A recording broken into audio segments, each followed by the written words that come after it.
can all get along, but there's no stopping. Ay, everybody's wrong, that's the real problem. Ay, they don't want to hear it, but they still talking. Ay, soon enough, we running out of options. Ay, this ain't gonna end till it's in the coffin. Ay, we ain't gonna be friends till we try to squash it. Ay, I don't know how we can make amends or we drop it. Snowflakes melt when it's hot, kid. Y'all are so fake, oh no. The forecast said that there'd be snowflakes. Whoa, you can make us see it your way. No way, gasoline and propane. More flames, oh no. No more snowflakes.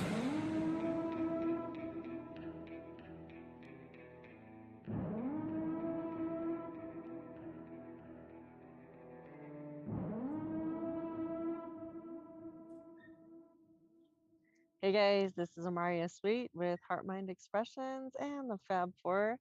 Tonight we've got with us Soma McClure and AlexSpielman, and some interesting topics today that I'm sure that people from any walk of life and any political stance could agree that there's definitely lots of things we got to be talking about and resolving in our nation. So basically, do you want me to just go down the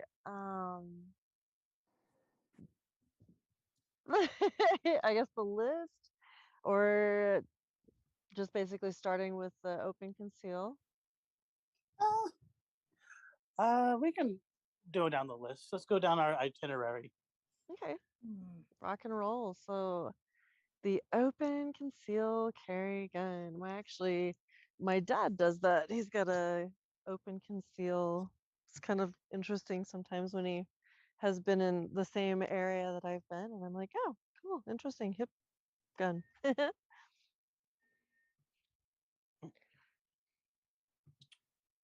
By the way, I was just kind of listening to the theme and kind of doing that, stupid dance you do, and you're like in a room by yourself. Yeah, one of those types of days. Anyways, before we jump into these things, I think one of the things that need to be mentioned is how, when it comes to Supreme Court stuff, it's very much like politics. Yes, I understand. Yes, I know. Understand. It's one of the three branches of government. Of course, it has to do with politics. Right. It does, but it doesn't, because technically speaking, in a perfect world, and last time I checked, we are definitely not in a hermetically sealed container.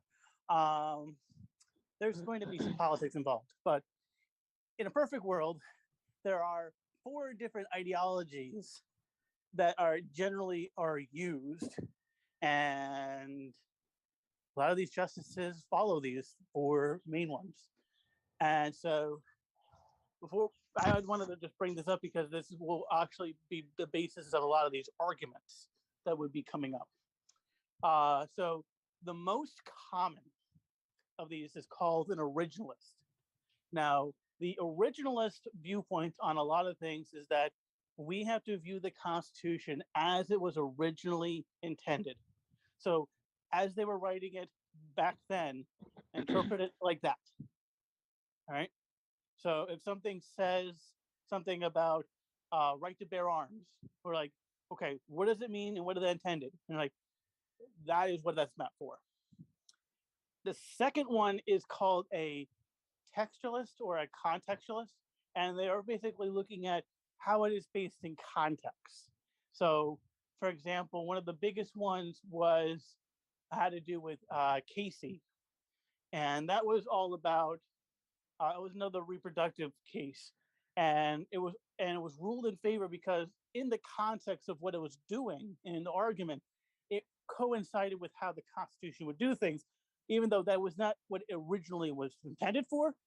In the context, it would be permissible. See how that's a little bit different? And so the third one has to do with, one sec, had it right here.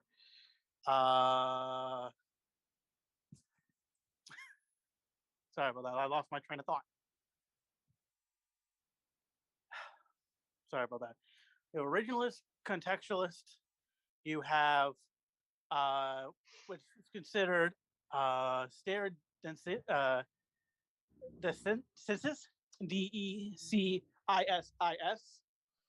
And the way they do things has to do with a lot of returning things to the state. They don't believe that the court needs to get involved in what we consider nothing more than a tiebreaker, essentially.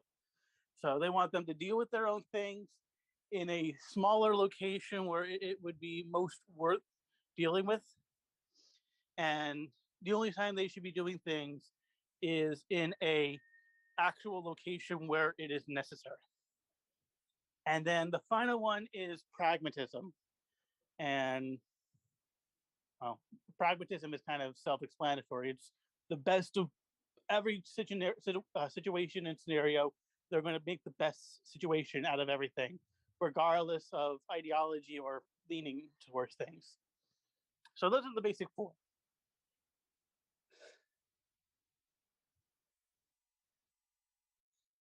Oh, that's really awesome. So, in context, I guess, to basically what's been going on with just, laws and everything else, where do you think that these different contexts will be most beneficial? Or, I mean, I'm So, just trying the best way to, you know. so generally out of these four, the two that are most powerful, like I would have two major political parties, or usually two major Right. forms of interpretation of law, at least in the Supreme Court, when you look at the different justices, at least today, because today is interesting, as this is the day after a new Supreme Court justice has been sworn in. So for us to talk about Justice Jackson at this moment would be considered difficult, since she has not done any Supreme Court cases yet. What she has done in previous cases as a regular court judge, a federal court judge, may have no bearing on how she does things as a Supreme Court justice. That is a totally different pond we're talking about. It's not like we can make a decision right then and there, whack a gavel. Now, as a Supreme Court justice, he has to deal with other judges, other justices that have wildly different points of view. It's even different than an appellate court, so, as there are these things will have wide-ranging effect on the nation. So it's a little bit difficult to talk about Justice Jackson at this moment. As for the other 8 justices, it looks like, for the most part, Justice Thomas, Justice Alito are originalists. And when you look at a lot of their arguments, it's all about how the Constitution is, how things was intended. This is how it's supposed to be for. We cannot make assumptions on things because that's not what is written. We can only say what is in matter of fact, what's in black and white, or black and parchment, I guess is probably a better decision. And then you have like this smaller like subcategory of these, which are constitutionalists, which is more of a modern version of a originalist, which is, we're not going to use the older way of interpreting, but this is what it is now, and this is how we're going to interpret it. It's a little bit different than contextualists, because contextualists will be more of a living document versus this is a solid piece that is made in stone. It gets complicated if we go with diving into it even more. I'm trying to make this as painless as possible, because this can be kind of a, well, this is why they teach law school. So I'm not even a lawyer. I'm not teaching. This is not a professional. This is just analysis. So as for like Gorsuch and Kavanaugh, they tend to be constitutionalists, but Kavanaugh tends to be a contextualist. And then the main liberal-leaning judges tend to be contextualists. Barrett tends to be a constitutionalist, which is more originalist. So what you're going to see usually, and Chief Justice Roberts tends to be the tiebreaker, regardless. He kind of depends on what things. So generally what you're going to see is, depending on their ideologies, depends on how these judgments are done. Usually you're going to see 6-3, 5-4-5, things like that. It's very unusual to have a 9-0 or a 1-8 because just how people's ideologies kind of just change and are similar. Right. So that's basically it. That's, So it should be interesting to see all of the changes coming around. Sheesh. I'm sorry I was basically pulling teeth at that point, but it's easier that at least we got that ground rules down so Right. that people understand, because it's not like Democrat, Republican. We know how those parties are. We know their platforms, and that's it. It gets a little bit more complicated because, well, legalese. Right.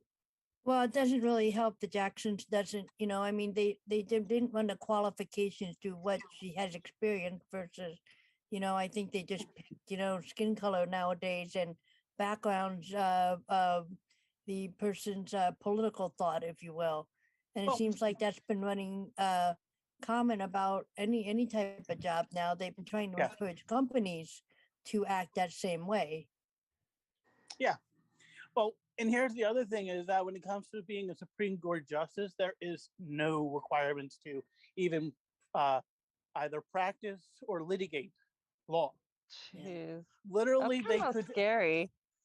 they could get like, hey, Sue, do you want to become a Supreme Court justice? You Why can, not? because Sure. there is no requirements to teach or practice or litigate or to be Wow. anything within the legal system whatsoever. Wow. But That's the, creepy. what I will give credit to Justice Jackson is that she is the first federal public defender to become a Supreme Court justice. Which, Cool. if you've ever talked to a public defender, they do not get paid enough for the job they do. The whole Right. job. Yeah. The whole Oh my gosh, job, I've seen them. They had piles and piles of cases, and the amount of sheer work that they have to do, it's incredible. And they don't get Yeah. paid. They get a fraction of the pay of an actual well-paid lawyer. Mhm. But they have to exactly. do 5 times the work. Yeah, because the problem is that when you're a public defender, you're the attorney that the person goes if they can't afford a regular attorney. Right. So, anyhow, let's get into this case, shall we? Yeah, let's do it. So we have the New York Pistol and Rifle Club case in New York, and that was decided, I believe, at a 6-3 decision. Hmm. And so essentially, what it did was it was said that New York State cannot make arbitrary rules or laws to circumvent the Constitution. And the way this was best argued, I think it was through Justice Thomas. And I'm going to be biased because I generally have a more conservative leaning on this stuff. So Right. just putting out there. And that probably should be obvious at this point, but still, I'm just being honest. You're good. The way he was arguing was that it was so you know how there were many states like California, New York, New Jersey, they were talking about how you need justifiable need to carry. Right. Well, what Justice Thomas was saying was it's a violation of the 14th Amendment. And essentially what the 14th Amendment says is that you cannot make a law that would circumvent a federal or constitutional amendment. Intentionally do so. So you just can't say, hey, we made a loophole. Right. Because we just did. Instead of saying, well, we made this law, this is what we need to do, and this is what our state requires. That's fine. In this case, they were making something completely arbitrary and unnecessary that was completely based on opinion. Like if you fail a background check or you fail weapons training or you fail something else, that's on you. But if the state police came to you and said, we can't do it because we don't trust you, that's an infringement right there, because they have put their own, they've interfered with a mechanism that wasn't meant for individuals to interfere, essentially. Right. You know, as long as all your papers are aligned and you have passed all the courses that are required, there shouldn't be a problem. That's the essential case. The thing about this case was that in New York, you're allowed to possess a firearm in the household, but the way New York operated is that you couldn't carry it outside the building. So if you walked outside that door, all of a sudden you were possessing an illegal firearm. Well, how are you supposed to get your firearm from one place to another if you wanted to go hunting? Exactly. Or That's exactly something? the argument. It's like, how are you supposed to get it from your car to your house if you don't have a garage and a door right there? Right. Yeah. You can't. Makes no sense. That's so stupid. So they literally could arrest Have you. they ever made rules that ever made sense anyway? I mean, there was Not a time. really. There was a time, but that was a while ago. Very long time ago. They got Yeah. worse after the Puko demic. No. It was even before that. Yeah. I'll stand corrected then.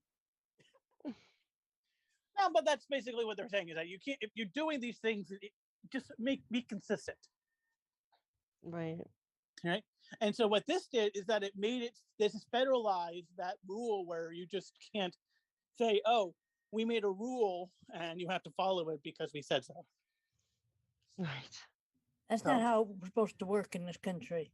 No, well, welcome to Clown World, where everything's upside down and we all are Pretty much. we're all looking for the flying spaghetti monster. No offense to all those pastafarians out there. As they say about Nancy Pelosi, when you're trying to grasp for straws and you ban them. Oh, she's asking for straws. All of a sudden, she has a whiskey in her hand. Oh boy. Anyhow, Oh, no. I think the other one. Excuse me. I think one of the interesting ones had to do with not Justice, Coach Joe Kennedy, I believe his name was, and his case had to do with prayer in school. That one. Okay, so that one had to do with a school board fired him, and he was a high school football coach who used to pray. Yeah, he just kneeled down and prayed. He just wanted, yeah. He did 50-yard line. And the others that were also religious as well, they knelt down with him. Well, he didn't ask them. They joined Yeah, him. I know, exactly. Yeah. But so they fired him for it though. Yeah. So this was a case that went on for decades. I think he's been arguing for at least 10 years. He eventually won after losing at both at the federal court level and at the appeals. Supreme Court said, yep, you're infringing on his First Amendment right to freely practice religion. Yeah. Which makes sense. I mean, think about it. You have A2J, I think is what they're called, like what would Jesus do type of clubs. All right. They have Christian clubs, and they have Muslim clubs, and they have Judaism clubs, and they have Hindu clubs in school.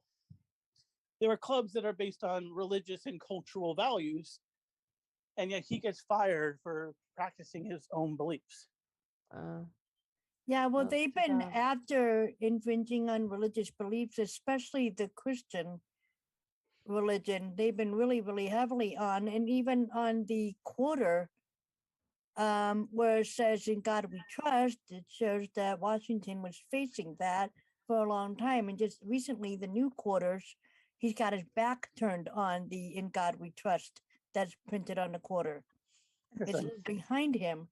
And they have, I mean, that's just one of the examples, but for a long time coming, they've been trying to get rid of God. They wanted it off the dollar bill. They wanted, most of the schools aren't even doing the Pledge of Allegiance anymore, let alone any type of prayer as well.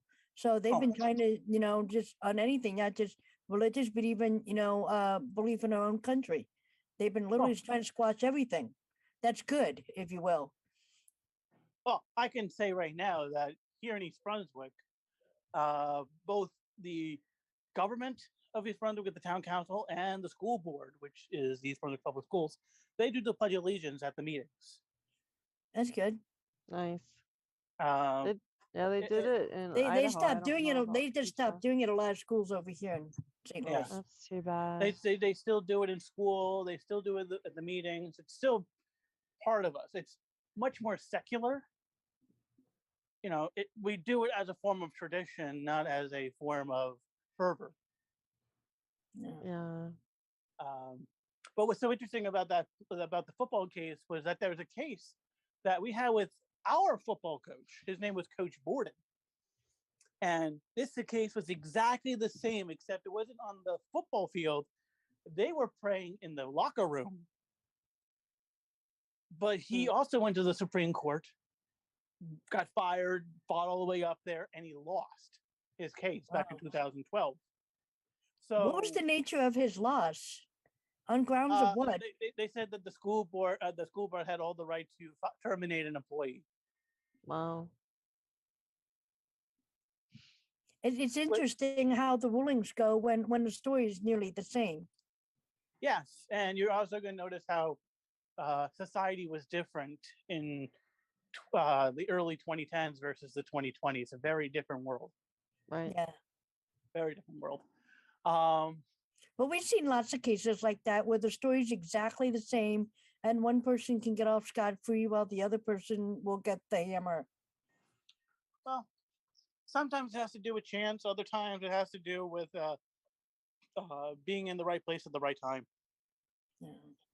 Yeah. All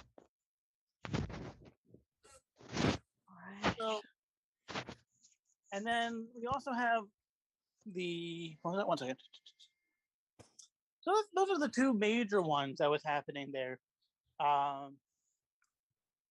Sue was mentioning how she wanted to also talk about Cassidy Hudson and the January 6th committee. If you wanted to jump into that real quickly. Yeah, I thought we'd jump into that because that's still talking about the legal way of things. Well, illegal. I mean, there's nothing legal about what the hell they were doing, because if it was a real, hearing and everything, they would have both sides involved. This is a completely one side, and that's how it's propaganda and total shit show and whatever not else you want to call it. Yeah. Well, I think the most interesting thing about this was the whole thing was hearsay. She did not personally witness it. Right. Why didn't they have the actual person that told the story, be there? Well, I mean, you do have the two Secret Service agents who said they said that, they said they happy to testify under oath to do so, which in my mind, if I was part of that committee, I'd be like, okay, if you want to testify, go right ahead. If you perjure yourself, that's all your trouble. Yeah, but of course, after they heard that Secret Service was willing to say, yeah, we're more than happy to, talk under oath, they started chattering their teeth in the corner. Because let's be honest, the Secret Service knows more about the President of the United States of America than any other person or organization or agency. These people are around the president 24/7. Yeah, I mean, they catch his SHIT for a living, so, I don't know how much more personal you can get. Right. Food taster, water. I would hate that job. The amount of things that people probably had to do when they were on the bottom of the totem pole is ridiculous. But they made it. That's not my job. It's actually, you know what, and I'm going to throw it in real quick. Even Hillary's so bad that even in Secret Service, they actually said that if you've gotten in trouble in any way, shape, or form, you're going to be her detail for a while. It's like a form of punishment. Oh, no. If I remember right, I think Bongino was Hillary Clinton's detail at one time. Really? Wow. Because he was Secret Service prior to him doing his radio show. Yeah. I think he was either Hillary Clinton's or Obama's. Well, he worked for Obama. He was actually one of Obama's top Secret Service. That's right. Not the top, but he was one of the top. He was, sitting pretty right up there towards the top right there, and he was one of his top 8. So, yeah, but I believe I could be wrong. I believe he walked off after the whole thing, Yeah. Because I think he originally was doing stuff with Clinton when she was when she was first lady. And Yeah. then they were doing stuff with her when she was Secretary of State. And then eventually she went to Obama as the Secret Service detail for the president. Mm. Yeah. I believe that's how it works. Don't quote me. I'm not 100% sure. Yeah, I'm not 100% sure either. I just know that definitely Obama, you know. Yep. He was very, he was definitely with the Obama administration. I'm very sure about that. Yeah, he was actually aware of the whole gender thing with those two. Mm. Well, I'm not going to get Talk into about- that topic right now. yeah. That's a topic for another day. So he was, so he's very, very aware. So all I was making a point that Secret Service, yes, they are right in the faces of the president, first lady, and the family. They know all about them. So yes, there would be the people that you would ask to verify things, that people's stories that are going on, especially when it's pertaining to the president. Yep. Exactly. So another thing that was interesting when it came to the testimony of Cassidy Hutchinson was she was talking about how this whole thing that sounded like it was in a Jason Bourne movie said that he was in the Beast and he was trying to wrestle the steering wheel from the driver because of firearms and all these other things, which this man is in his upper 70s. I don't think he is that limber, first of all. I mean, don't get me wrong. He's pretty good. He's pretty healthy for his age, but he's no 30-year-old. He's no 20-year-old. Age will still do things to you, even if you're the healthiest person in the world. Very true. Yeah. But the other thing that made no sense was if you've watched the actual footage that happened that day, he was not in the limo. Mm. He was actually in the SUV, which is behind the limo. So any mentions of the Beast is right there discredited because he was not in that particular vehicle. Weird. So I mean, still, I mean the whole January 6th thing it's already going down, but it's really gonna crash and burn. I mean, though I think the whole point would be to actually allow people see the credibility of these people. Well, Yeah. it's funny. I mean, the credibility was already burning, but hey, they just threw gasoline on it. Well, you had the interview with Congressman Raskin, and Yeah. he was being interviewed, I think, by MSNBC, or was it CNN? Forgot which one. But they were talking about how credible the committee was, and when they started talking about the topic of January 6th, the committee, not the actual event, Raskin literally hung up on the interviewer, which makes me wonder if there's like a guilty conscience in their mind. You know. Well, they all had the same attitude on the whole Russian, Ukraine thing too. Well, I mean, it when you get debunked on the air, that's what happens. Last time I checked, people are hurting over here, so there's no reason to bring billions of dollars to a third world country that we technically have no associations with, either militarily or diplomatically. True.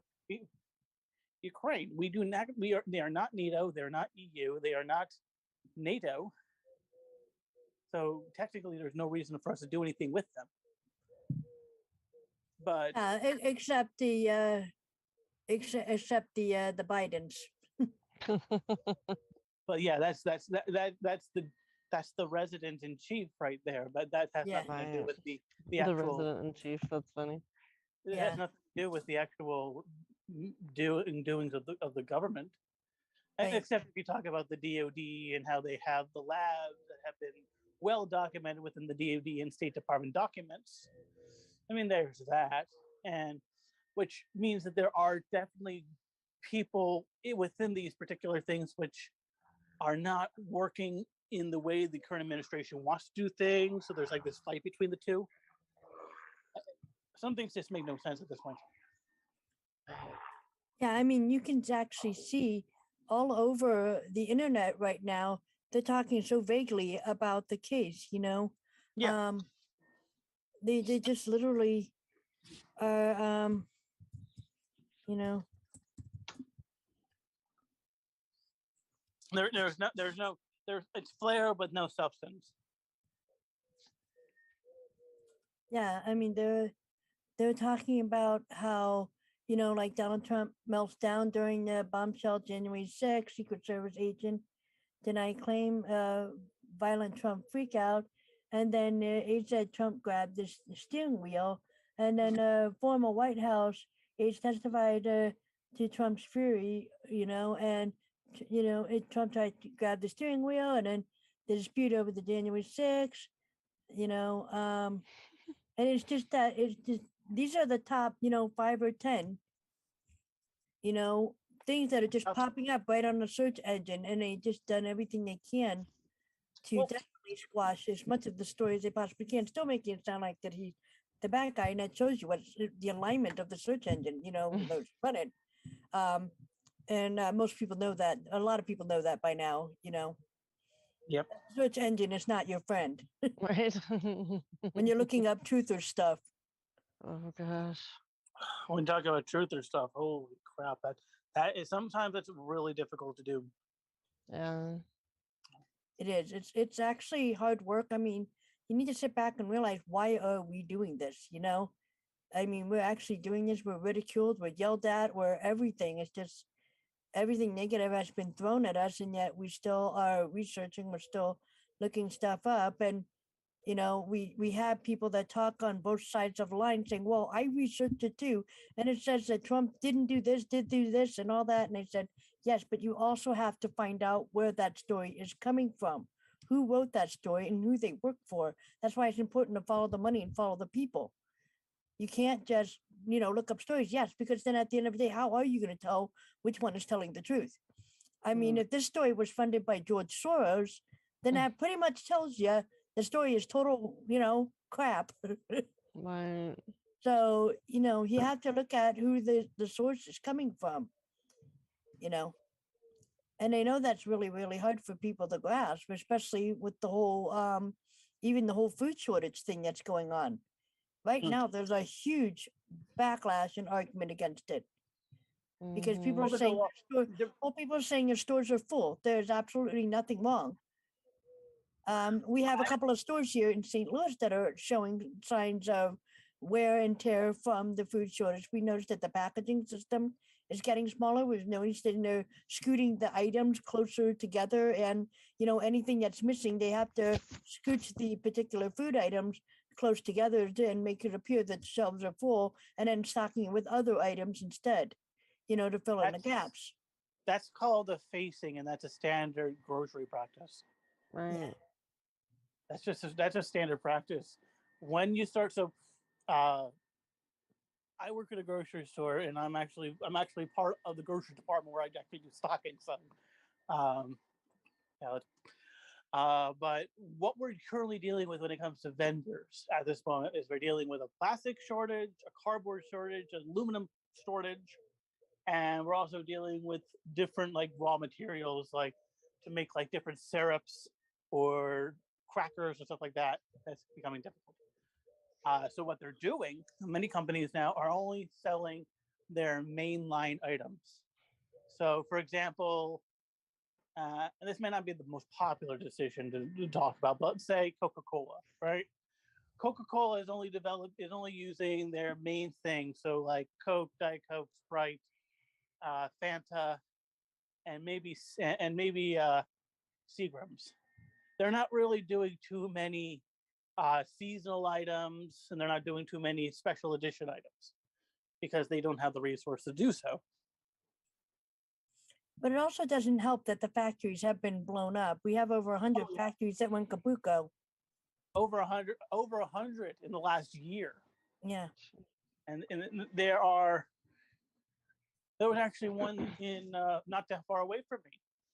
That was a Pepsi facility, and that was meant for their Central Jersey operations, because what they used to do is have before that facility, they used to go either the north of the state and they would go all the way down, or they would go south of the state and go all the way up. There was no middle ground.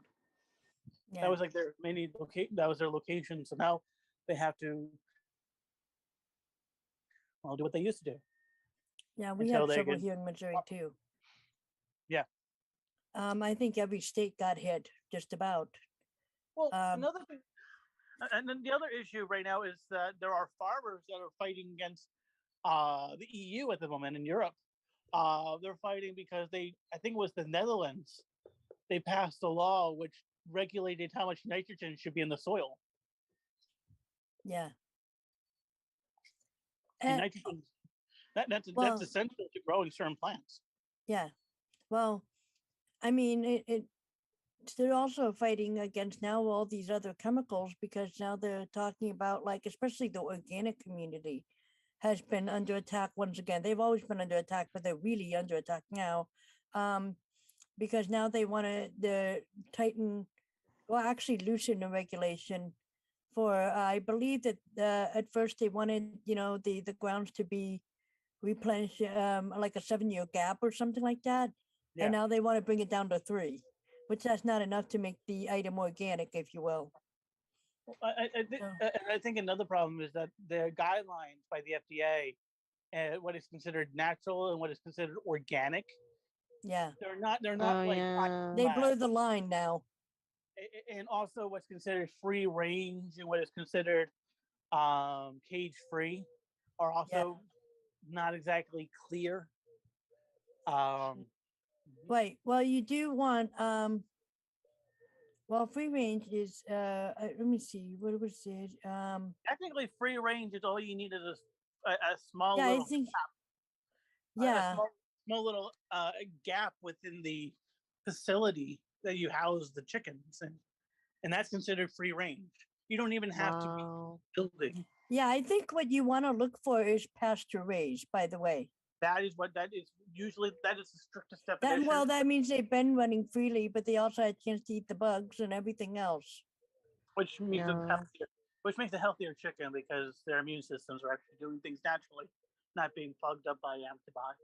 Yeah, more than it doesn't matter what color the eggs are, but it does matter where they have been more than anything in the world, and what has been done to them. No, you eat crap, you become crap. Well, those eggs right there, $8 a carton. Jeez. Shall I we mean, talk I about- just found out even the orange juice is $10 a bottle.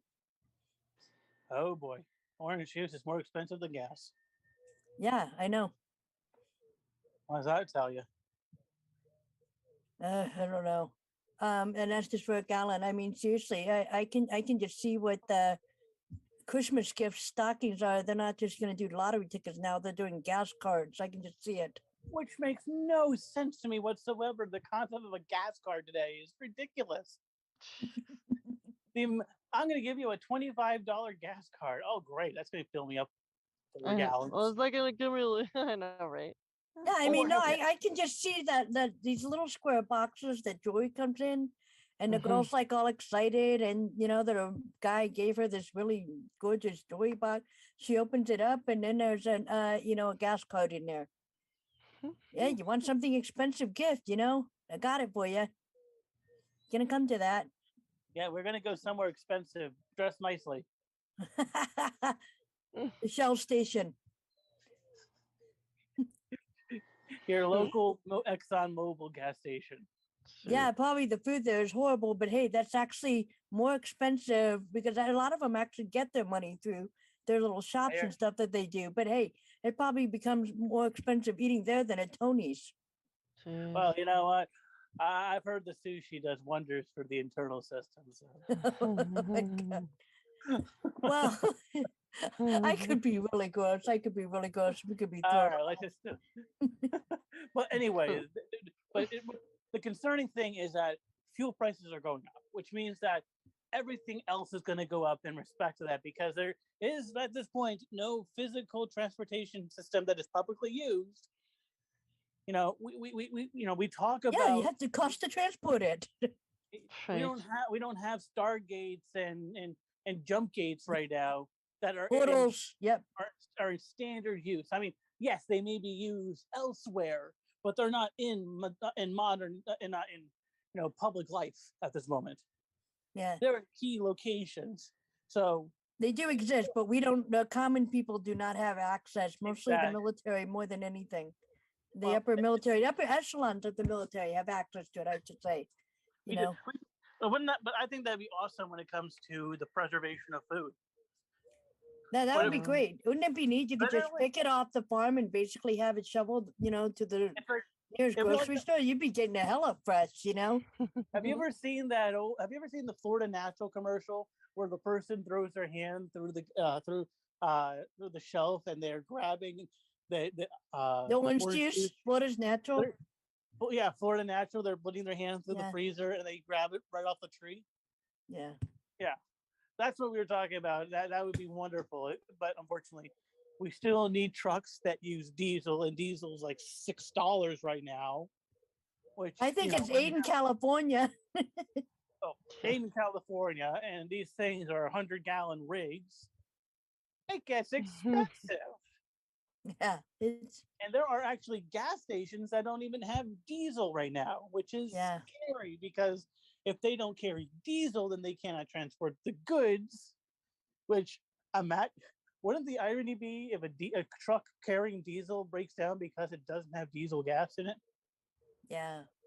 Yeah. But the Biden administration is solving that problem right now by spending more money. It's going to lower the inflation. Isn't that good news, everybody? And I'm being Wow. sarcastic. I think the concerning part is the fact that the EPA just allowed a years-old policy to be waived, and that was that they changed it from allowing E10 to be in gas stations. E is ethanol, so most gas stations were doing a 1090 mix, which is generally usable for most vehicles. It's Mm. most vehicles rather have 100% pure gasoline, but they've been putting ethanol just for a cost saving measure. But now they're doing E15. And the problem with E15 is that if your car is not considered a flex fuel vehicle, you may have difficulty with it properly igniting. Yeah, I mean, well, it's going to destroy the car. I mean, seriously. Which- It's watering it down. Well, not just watering it down. It means the vehicle it's not going to be able to Yeah. combust, to be properly combusting in the chamber, which means Yeah. that the engine's going to break down, which means we're going to have a whole bunch of cars that are going to break down. And the problem with that is that we don't even have parts. We don't have spare parts in junkyards because a lot of these cars are stripped to no Yeah. end at this point. I mean, I've Right. talked to. I have Well, they're basically trying to force cars, so to speak, off the road because they're basically forcing us to say, well, time to buy electric. But the thing is, the average citizen cannot afford an electric car. And even if we could afford an electric car, even if we could drive an electric car, we're still using the same energy that they don't want us to admit to destroy carbon footprints, lots of, what it takes to make it. What takes to make the car, what it takes to make the battery, all of that, and mine the lithium and everything. You're still, huge carbon footprint anyway. So they haven't made any sense because they're expecting the people to not look underneath the situation to see if it's really helping the environment or it's either just as bad, if not worse. I think the two best type of vehicles that I have seen today. One is a car that runs purely on water. And this has been done several times, except many times the inventor gets killed, the patent is ripped out. And all Yeah, this that's other what I was going to say. The guy who invented it got killed. He actually, Well, he wasn't the first. Yeah. You're talking about the guy in Buffalo, right? yeah. Well, he wasn't the first one to do so, but that's a fantastic vehicle because what it does is you pour water into a tank. It rips apart the hydrogen and runs the hydrogen, so all you have is oxygen. So the exhaust tank will now be releasing pure oxygen into the air. And there are certain models where it would put the hydrogen and the oxygen together again basically doing this infinite cycle of using the hydrogen, oxygen, and reforming it together. So you're constantly self-sufficient. And the only thing you need to do is refill the tank every so often. And it's Well, not that would be much safer to transport bottles of water in your so-called trunk or the back of your car than it would be to transport extra cans of gasoline. I'm just saying. bottles. Yeah. And then the other one is what is it called? A hydrogen on-demand vehicle. And this is essentially a hybrid, where instead of having a small burn of fuel when you're, in the chamber where, you have those small explosions, this does 100% burn, which means there's almost no exhaust because there's no junk. It's being completely burned. And all you need there is a jar, a catalyst, and I believe some distilled water. And then that is connected with electrodes into the engine. And it's highly efficient. You can basically retrofit any vehicle to be an on-demand vehicle. Yeah. So that's an idea. I mean, they do have models where it's like how we've seen in the starships, where it runs on crystals as well as a little bit of fuel of some sort. But it's mostly run on crystal for the energy source, I think. And I know that crystals have been used because it has to do with, I believe, vibration, Alex, if I remember right. It has to do with the harmonic frequency Yeah. of the Frequency and vibration, yeah. There you go. So, 369. yeah, so they do have that available too. So there's our options, and by the way, that runs with the rules of the free energy thing as well. You know that that was supposed to be used to power the city. They actually showed us what it looked like on one of the TV shows called V, and not the old one, but the newer one. And that was made several years ago, and she was showing what free energy looked like. It like two kinetic type balls, and it was put together, and it made some sort of energy, and it could actually power up the city for nothing. I think that was considered a perpetual motion device, if I remember correctly. Yeah. Okay. I just thought it was cool though. Oh yeah, certainly. But yeah, so that it's just that we can't solve a lot of these problems, but keep in mind they've created these problems, and it's problem reaction solution. So they're trying to create more and more problems and chaos for the city, and hope that we are on our knees begging for them to give us the solution, and we got to stop looking at them for answers because they're the ones that created the problem. Last time you check, you don't ask the robber to help you solve the crime. Yeah. And last time I checked, also the robber's not going to also admit anything either. I mean, look, here's what's going on. The bad guys that are in power right now, we all know what they're doing, but they're still going to keep doing what they're doing. They're not going to stop and say, all right, you caught me, Skippy. Yeah, I'm responsible for all of this. Right. They're not going to come out and say it. So they're just going to keep, peddling their lies, their fear mongers and everything else until we all finally say, well, that's it, enough. Can we just get an army of angry moms to stare at the bad guys and say, I am very disappointed at you. You know you could do better. I wish that would work. I don't know. It would be nice to send Mary Poppins after them. Super. No, because then she would help us. She would help them devise a super new infectious strain of chronic runny noses.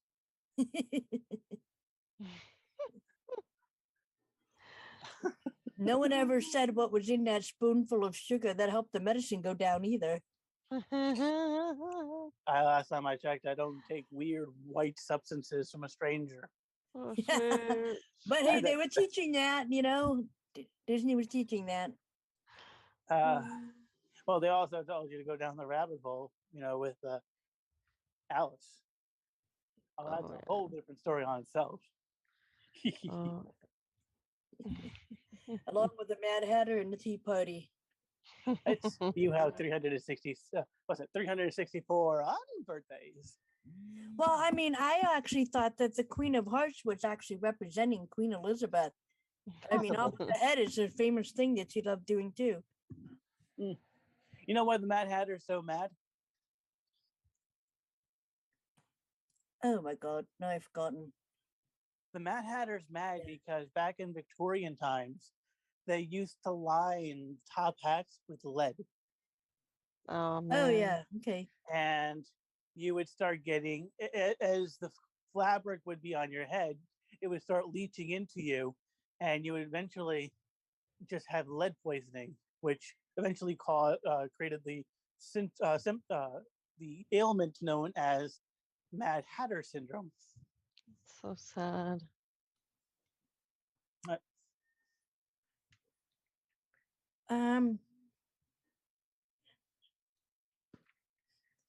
Guess what? It looks like Dr. Bloom is going to make an appearance. Oh, cool. Just got a message, so we can kind of keep the porch light on.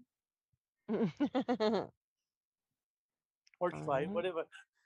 I just imagine we're in a small little ranch outside in the middle of nowhere. The little porch light's on, and we're on the porch sipping iced tea and enjoying the stars. Man, I slurred my sentences there. I'm sorry about that. What was the next thing we had on the list? I know we had a list that we wanted to attend. We were also talking about the EPA. We wanted to talk about the EPA. Right. Yeah. So what's that? Oh no, you're good. So the EPA one's interesting because remember how the meter thing had to do with climate change? Right. We have to fight climate change. We got to do this and we got to do that. The Supreme Court said the EPA does not have that authorization to do that. It's not within their charter. We're not allowed to do that. In fact, a lot of the industry, a lot of the companies have established an industry standard of environmental protection just through better inventions and better innovations being on the market. It didn't have to be mandated the way they are doing it. If there were laws on the books to do things, that's one thing. There's nothing that says an agency has to do this.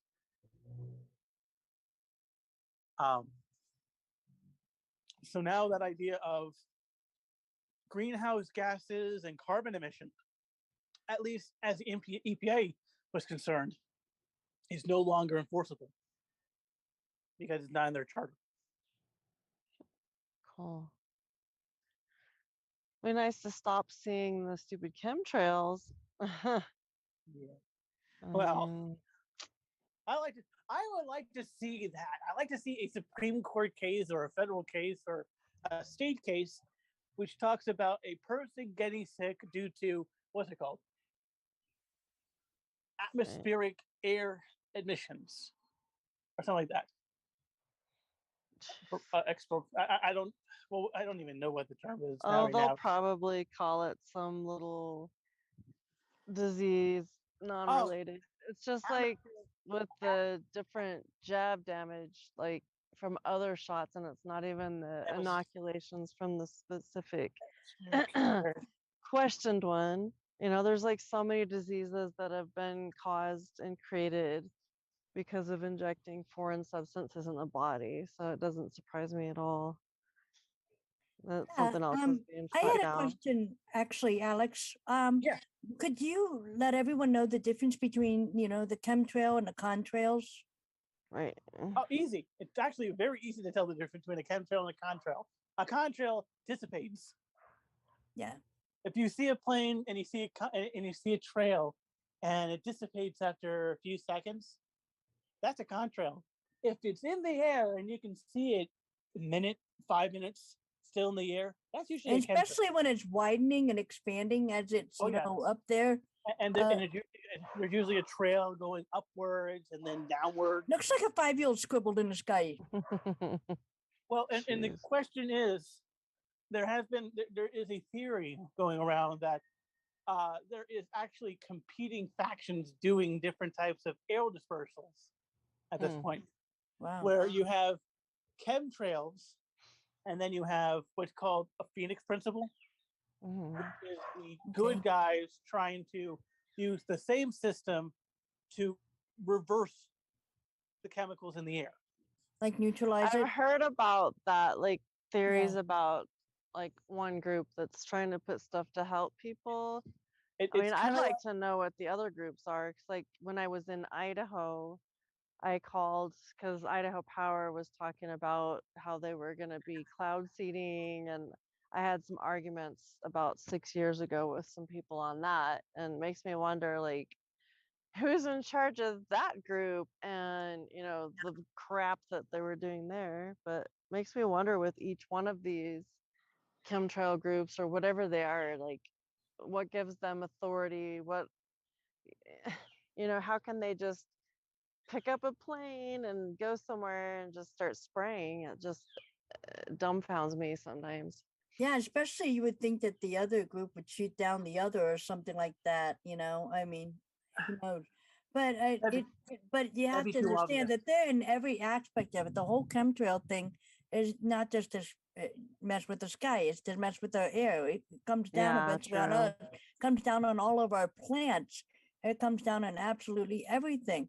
So that's messing with our air. Now we have our water. Remember, they know how to mess with all four elements, and the fifth is us. So, that they have done everything with, the air. Now they've done with our water. They put all kinds of stuff in the water, including plastic. And we have now been talking about microplastic, and it's in all of our bodies. So unless you have been living in the middle of nowhere and has never touched a single plastic item and run your own type of water system, you're probably in better shape than the rest of us. It has actually been found in our lungs as well. We breathe it in, especially when we take a drill and we do all these 5-minute crafts and drill through plastic and stuff. We're breathing small pieces of it in. So yeah, be careful. So they've been messing our water. There's plastics everywhere along the shoreline. And it's a mess to clean up. It's in the water and the fish are. We can have it. And a lot of the fishes are also having plastic particles in their system. Some of those fishes we actually catch for our food and we end up eating it. Right. So sushi, anyone?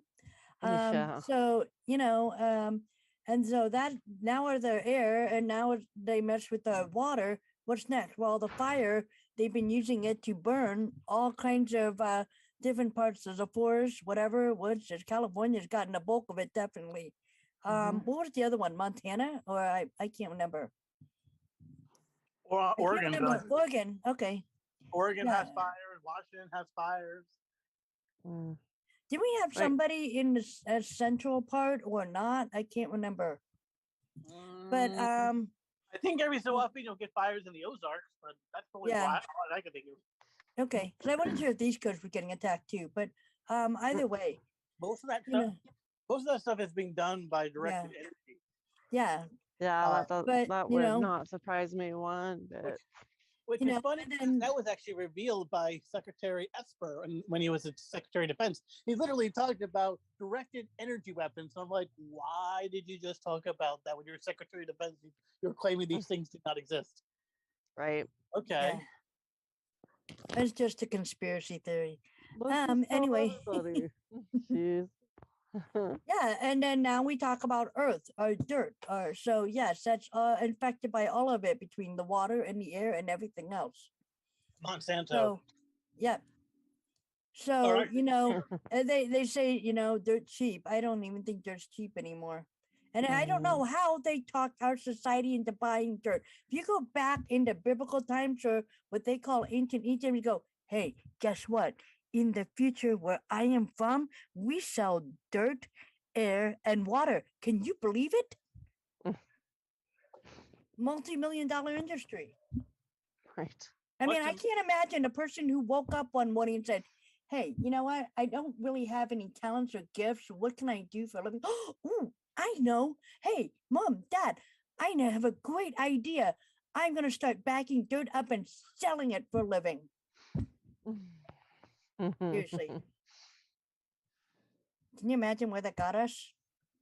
And I think a lot of it's programming that you feel that you have to, buy dirt in a bag in order to make your garden work. Right. It's you know. called composting. It's just a lot better. Yeah, but you can compost yourself. Oh. I mean, Yeah. there's a reason why compost it's called farmer's black gold. Yeah. Oh, yeah.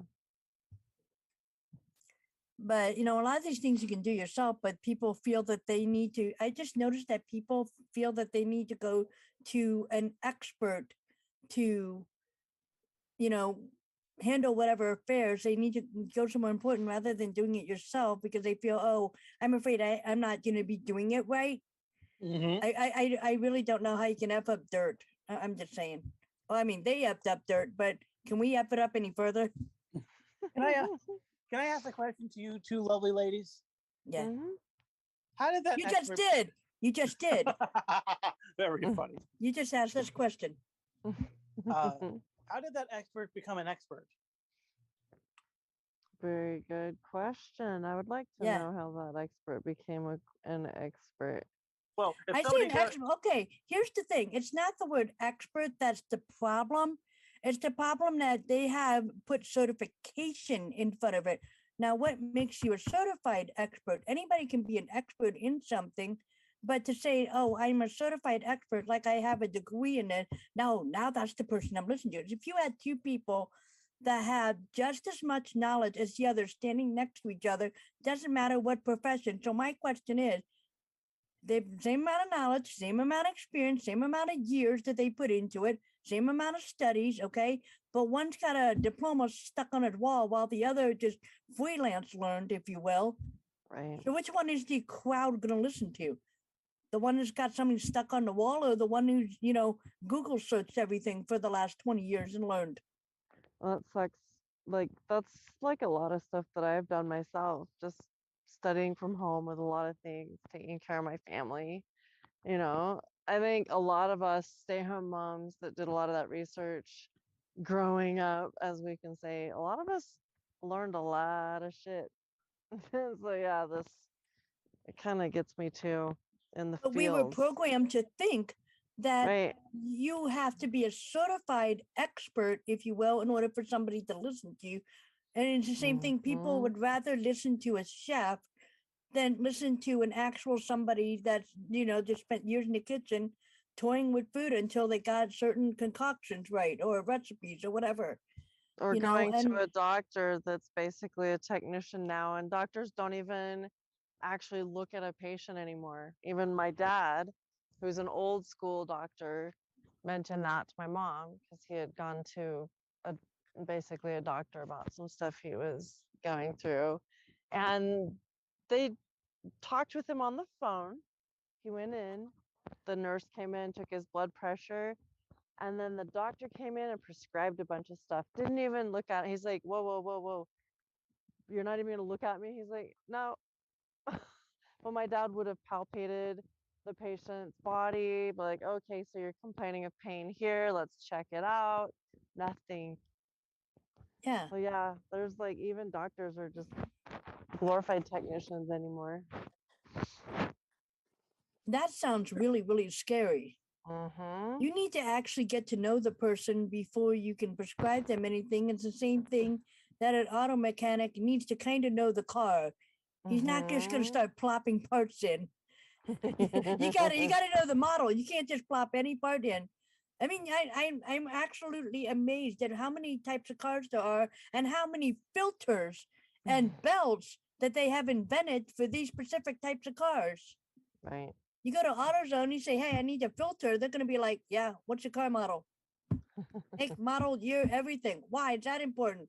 Because there's that many filters on their shelf. Get the right Different part. filters, just the filter alone. So can you imagine how many other differences the cars have? People are the same way. You can't just simply do a bandage over a prescription on somebody without even knowing what's going Mm. on. I mean, one of the Everybody's things, yeah, epigenetics is gonna be exactly. different. You have to do and then some their urine sample, blood diet work. and- Yeah, Exactly. you know. I mean, if I worry if the doctors don't ask for samples of any kind of your fluids, if you will, or your junks, then Right. it kind of, you know, if they just take your blood pressure, how do you know what's, I mean, yeah, it's blood pressure can only tell you so much. Right. You know, the old ancient ways, they would actually push their hand against your, pulse, your wrist there, and it actually can feel your system running and determine what ails you. Right. That's an ancient method that's nearly lost. I mean, they're still doing it in some parts of the country, and there's still some doctors that practice it that way. I forgot what it's called, so please forgive me. But that is just, you can't just write a prescription. I mean, right now, I was kind of joking around that with somebody from a comedian that was making a point that when you see all these commercials on TV now, it seems like the majority of the commercial is listing the side effects. Pretty much. And usually when you go to the doctor and you say, I don't feel good, and you tell the doctor why, and doctor will look you over and kind of start writing prescriptions. Nowadays, you can go to the doctor and say, I saw this commercial, kind of inspired me. What do you think? That sounds so weird. Creepy. Yeah, I would definitely no. I still always go back and look at my nutrition because we all have our days. I'm not perfect. I have my lazy moments, and yep. Usually when I go back, I'll be, oh yeah, I guess I did have too much sugar this week, or I had too much of this, or not enough of that, or didn't take my vitamins every day. Look at the source. Well, we've also forgotten that food is medicine. Very true. We have been taught that medicine is something that comes in a shakeable little jar that's got our name on it, got how many doses we need to take, and it's from some pharmacy. And so we were taught that that's what medicine is. Medicine is you. Medicine is what you connect with, and medicine is what you put within you. Then medicine can also be spiritual. There is such thing as spiritual medicine. I'll give a common one: meditation. There you go. So medicine is more than just these shakeable little chukkas that's in a jar. Right. It's just, I don't know. It's a perception of our society. They want these perceptions. They want us to have these perceptions, and they want us to rely on someone else to look after us.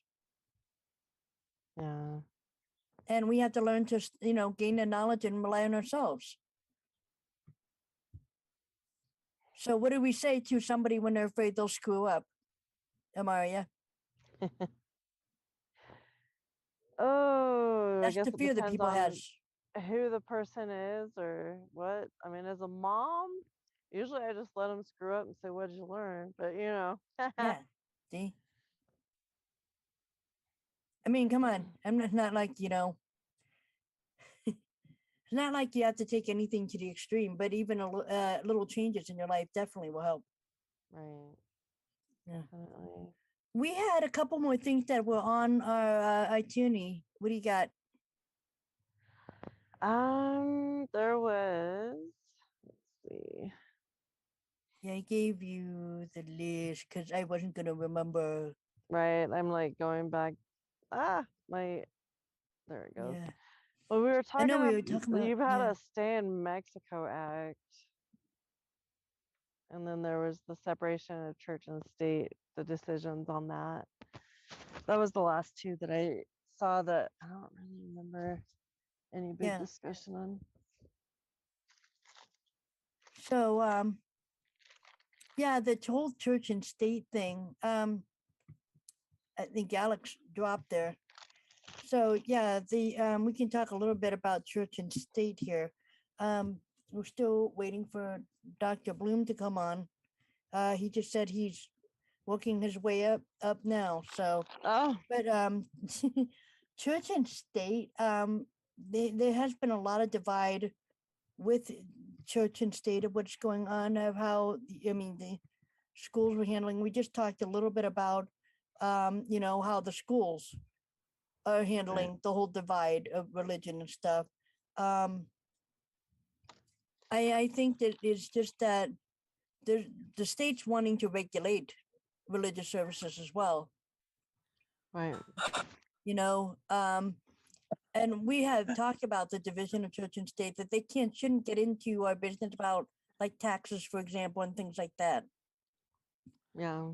Alex, you still there? Did we get you back? I guess you accidentally tapped out. I accidentally closed the window for this. That's easy to do. I Well, was closing tabs and I accidentally X'd out of this one by accident. Oh, there's just so much love with that. Mhm. So we were talking about church and state. Did you want to take that away? What about church and state? I was talking about how, now they're trying to dip their fingers in absolutely every aspect of our lives. And I know that they have been trying to work also on getting in our lives on the religious aspect as well.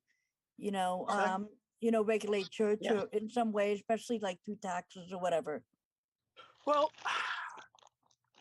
the one thing about this is that there is a notion that there's a separation of church and state. Right. There is no rule that says that they have to be completely separate. In fact, many cases, the church or religious institution, if it's all well and good, is meant to reinforce morals. Obviously, we're not in a perfect world, so that isn't necessarily not the case. Well, especially when we talk about the Vatican. We could talk about that, yes. But we can even put the idea of being a spiritual being. With that, you've learned what is right and what's wrong, what's good, what's bad, what helps, what hurts, things like that. And the only thing that is said, at least in the Constitution, is that there would be no establishment of a state church or a state religion. Yeah. That we're free to worship however we see fit. Whether it's in a church or it's in the middle of nowhere, and we're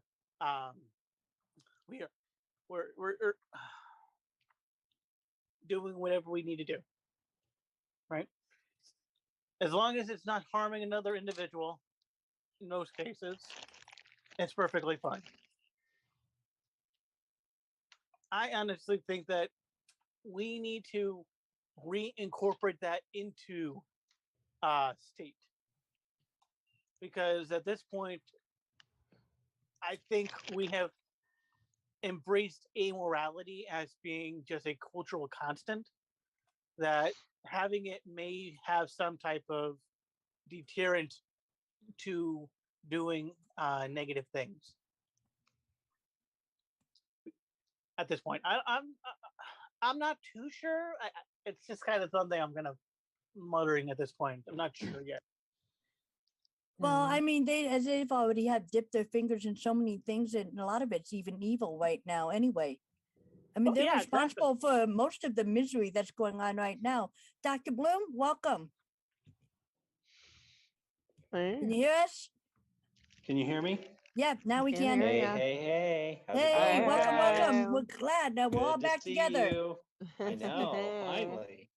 Yeah, finally. I am so glad you made it. One of the Me things I actually too. wanted to talk about was actually, we were talking about church and state, but we know that the bad guys are the church side of it. The Vatican, they're responsible for a lot of the miseries that we are going on. I mean, they're doing the stuff that, that's out right now. So while you are here, I thought we could actually talk about the aspect and the stages of grooming, because that's actually a topic that we want to get on. A lot of people don't understand what grooming is and what it entails. They just see these things and it's like a fad. This is cool. This is in. This is now, especially the parades during, gay pride or whatever. And they're showing all these things. These are stuff that Christina Aguilera did. And, all of these things like this is hip, this is cool, this is now. But if I don't, people have the attitude, a lot of parents have the attitude, if I don't take my kids to these parties or get-togethers, they're going to call me a homophobe or whatever. So all of these things are run by fear, and then run by peer fear, and now it's run by just straight grooming, and it's causing all of these things in like a big loopy circle. So What do you say to that? I say it's a very large topic, and there's a lot to kind of digest with Yeah. it. So I don't even know where to begin with it all. Well, can we begin what grooming is? And grooming Well- is not necessarily a bad thing. I mean, I could have a business and have, like one of my kids or a protege or whatever, and I can groom them into knowing how to run a business, run my company, because I'm not going to live forever. So Mhm. grooming is not a bad word, but the type of grooming that we're talking in an adult sexual sense, totally different. Yeah. Gosh, I don't even know where to begin. So the long and the short of it, basically, so let me just say this. This is Alex talking and not Dr. Bloom talking. And I would say that, this isn't a specialty of mine, certainly with work. Now, I've seen, obviously, people who've been abused in most unspeakable ways. And there are some general trends with grooming. We don't learn all the nuanced details in grad school about it because it's more of a specialty. But the general gist of it is that there's, I think sometimes people say 6 phases, sometimes people say 7 or 8. But basically, it starts off with you've got to identify who the victim is. And then there's some intentional targeting that goes on. Right. And then you got to build trust.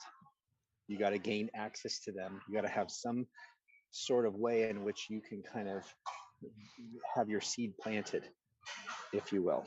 And then you got to water that seed. So you got to play a role in the kiddo's life to some way. And then from there, that's where the splitting starts to happen. You got to isolate them. You got to instill some sort of sense of fear and guilt that they can't tell anybody about this. You guys have a special relationship. It's very unique. You can't tell mom and dad. And then it kind of goes from there. And, I mean, I know it gets controversial, but like, what do you see in the classroom? Like with CRT, it's like teachers are pissed that parents are now wanting to know what their children are learning. And I ask why? Why is there anger around it? And you see the teachers unions and they're saying, oh, well, because we have special education and we know how to parent your child and you don't. Really? Really? Like how full of hubris is that? What about homeschooled children? Like they can't learn because their parent didn't formally go to school. What about all the children before formal education was even around, for hundreds of years? They're all inbreds until you have formal teaching certificates? No, that's baloney, Right. So with this, then now it just came out the other day that their parents are going to sue a school because the school did not want to reveal certain information that was told to children in, I think it was 2nd grade or something, about this CRT. And again, I want to know, why is there secrecy? Why does that have to happen? I want to know, why is it so pushed about drag queens reading to kindergartners, to 3rd graders?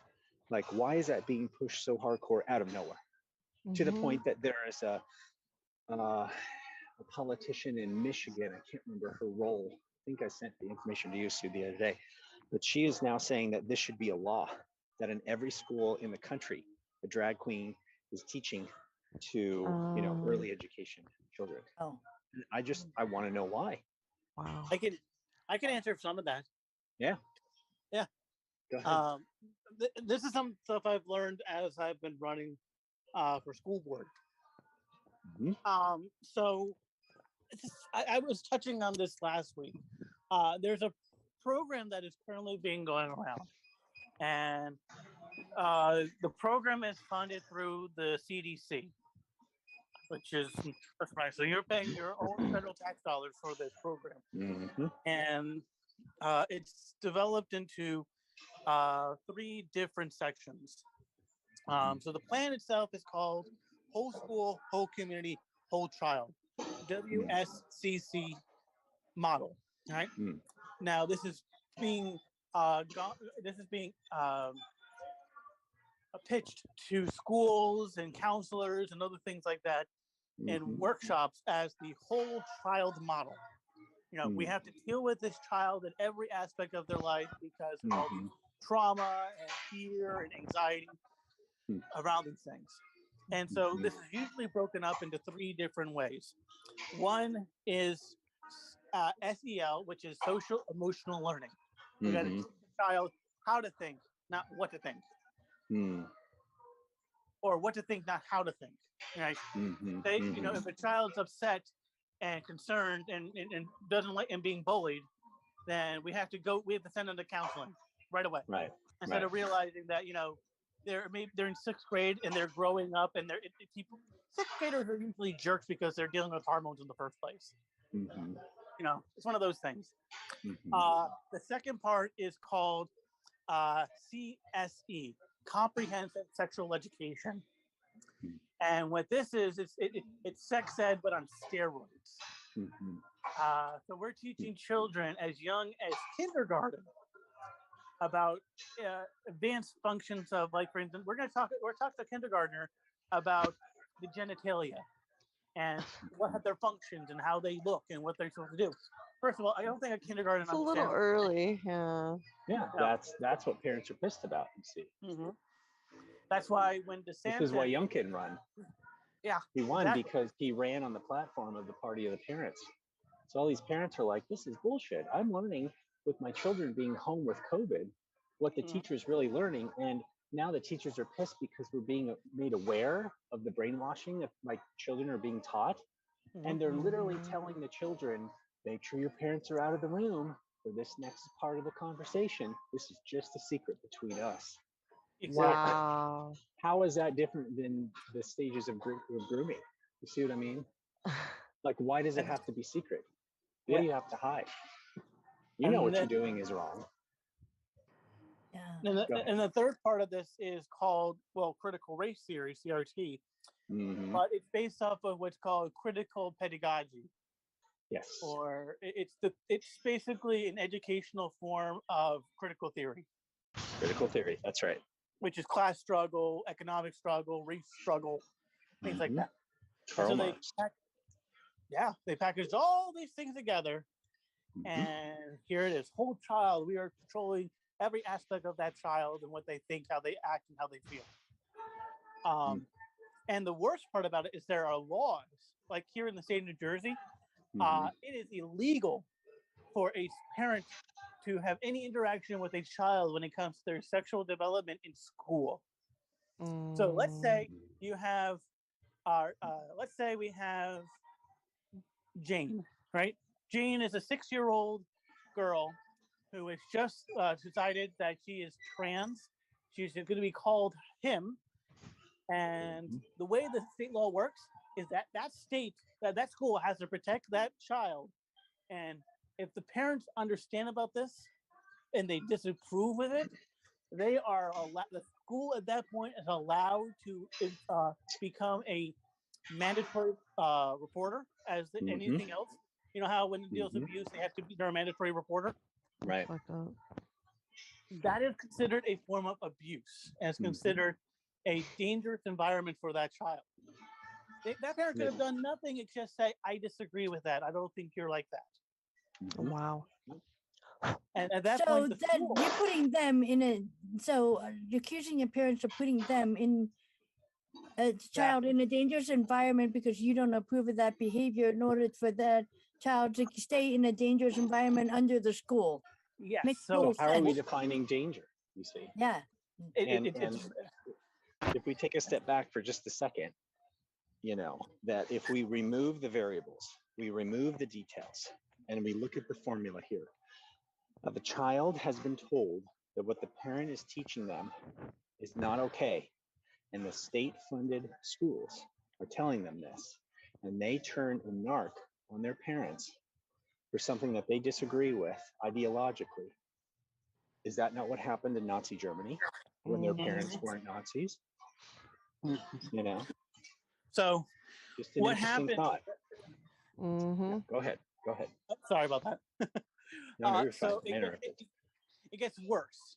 So the way that the school is doing it is through mandatory reporting.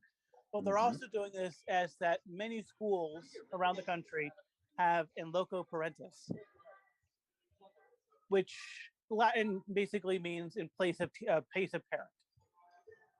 So when the child is in the classroom, the parent is the school. It's no longer the parents who are outside that building. The school is now that parent. The party is mother, the party is father in 1984. That's so Right. dope. Wow. Yep. And so That's right. what will generally happen is that then CPS will be called. They will be talked to.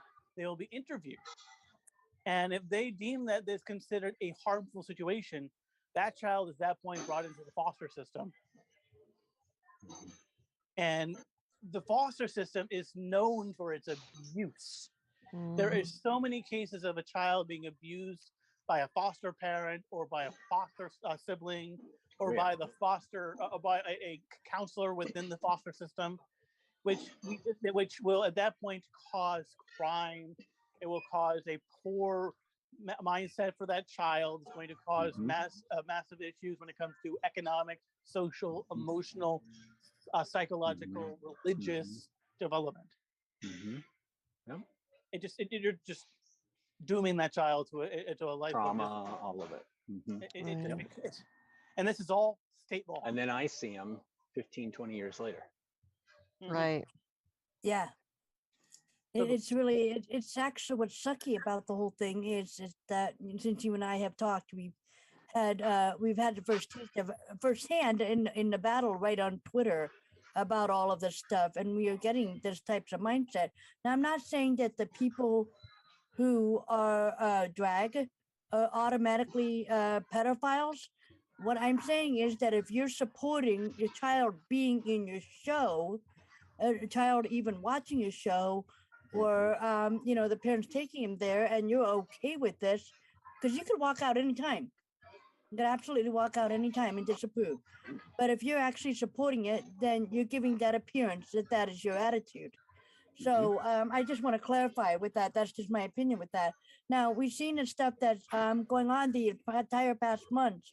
The parades, there's even some parents that are so brainwashed, the kids are turning away and, don't want to look at the parades that are going on. And the parents are turning them back around and saying, no, take a look at this, get used to it. That's the type of grooming that's absolutely wrong. They shouldn't even be at these parades. They shouldn't even be at some of the shows, like the one that Christina Aguilera was doing, and just masturbating herself on stage and everything with this fake costume and stuff. And the kids were encouraged to be at these shows. Now, if you look at it right now, lately in the last year, kids have literally been the target. And no one has really caught on the pattern that what's going on. Now we have the baby formulas being taken away. Now we have this huge thing on the abortion, and now we have the whole grooming of the kid. Kids have been the target for quite a while now, and people aren't picking up on it, and no one has been asking why. Well, I think another problem is drag itself is not inherently the problem. The problem is that program has been infiltrated like anything else. Yeah, exactly. That's For a long time, a person might have had that particular fetish, and there was a community, and they all reveled within that particular thing, and then it was just perfectly fine. They had their own place, and they did their own thing at their own time. Yeah. What we're doing is that we're enforcibly putting this down the throats of the child.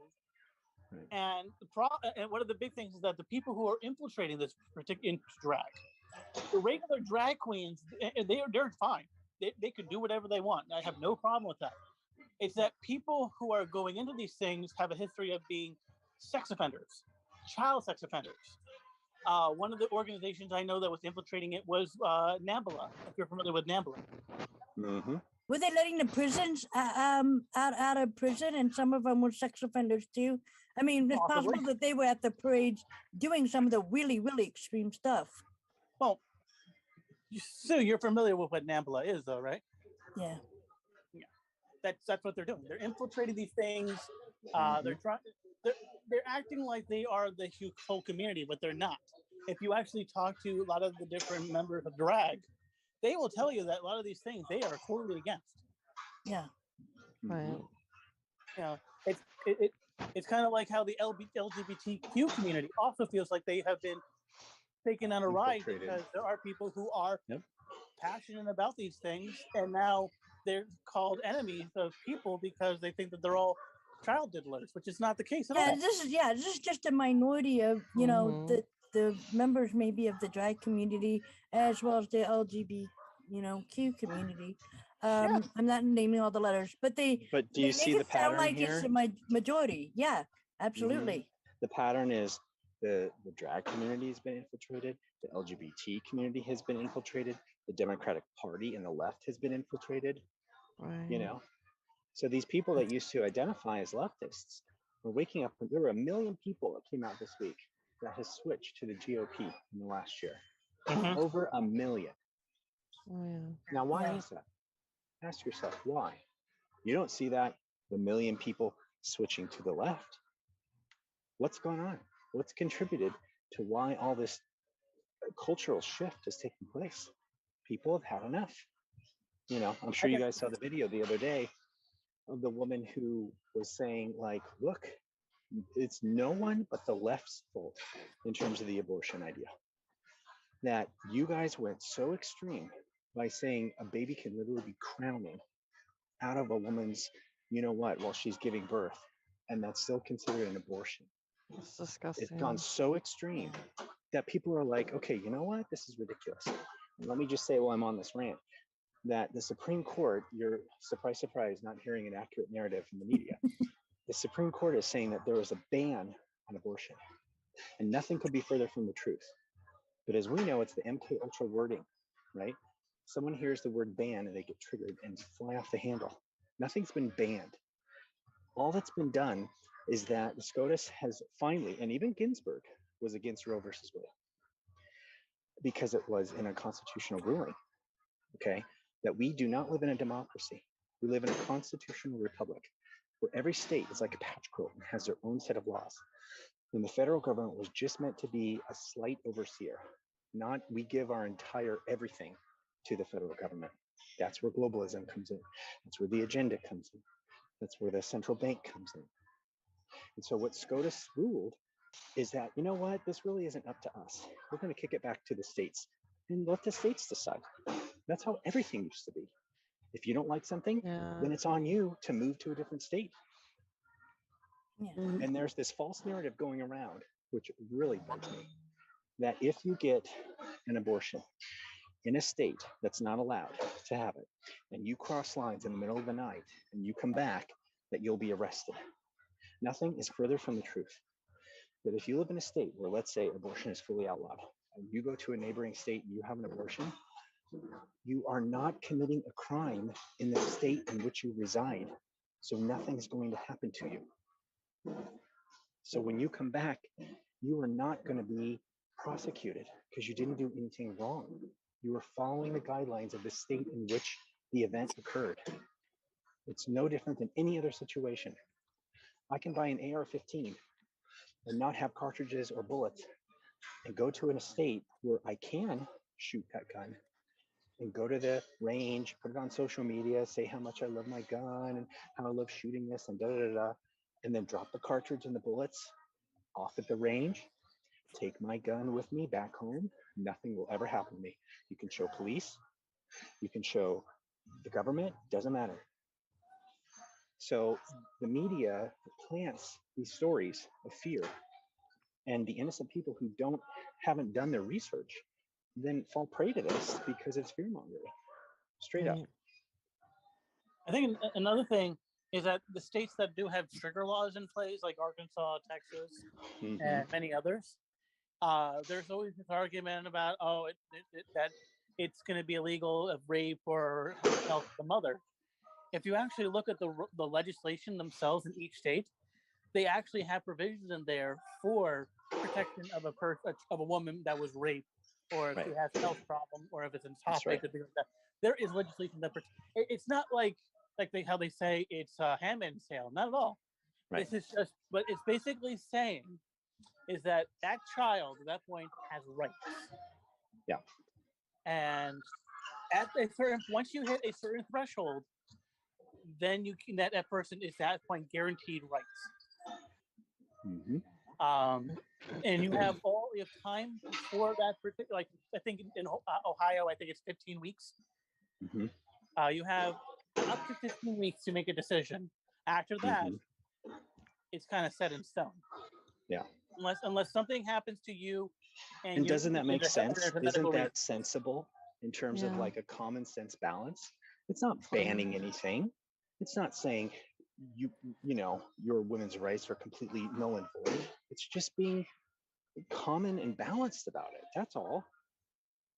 I mean, you can't tell me anyone who's normal that if you have a baby that's literally about to be born, in the process of being born, that's still considered a fetus that can be aborted. Now there's a university professor who's saying, get this, that you can have an abortion. This is his argument, that you should be able to have an abortion up to the age of like 3 or 4. What the fuck? 3 or 4 years old, not months, not days, years. So Oh. why But is they he say saying you don't that? like your kid after it's 3 or 4 years old, what, you shoot them or something? And his argument is that because they're not fully functioning and independent humans, they're not considered a child. They're not considered separate. Wow. Oh Yeah, my that's his God. argument. That's just insane. This is what I'm That's saying. nuts. This is how kooky the argument has gone. It's gone so extreme. Fuck. It's like everything else that's going on, cancer culture, you name it, the extremity of how the news is lying. But don't you see the bigger picture? All of this has to come to the surface. All of it. So you've got this, but then it's going to be revealed in terms of what happens to the baby parts after the abortion. People don't want to talk about that. Right. Oh gosh, that's what really turned me personally.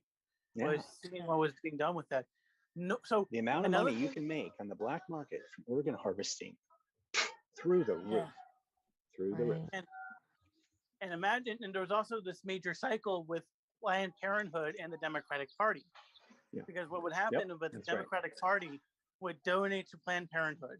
Yep. They would give them tax write-offs and other things like that.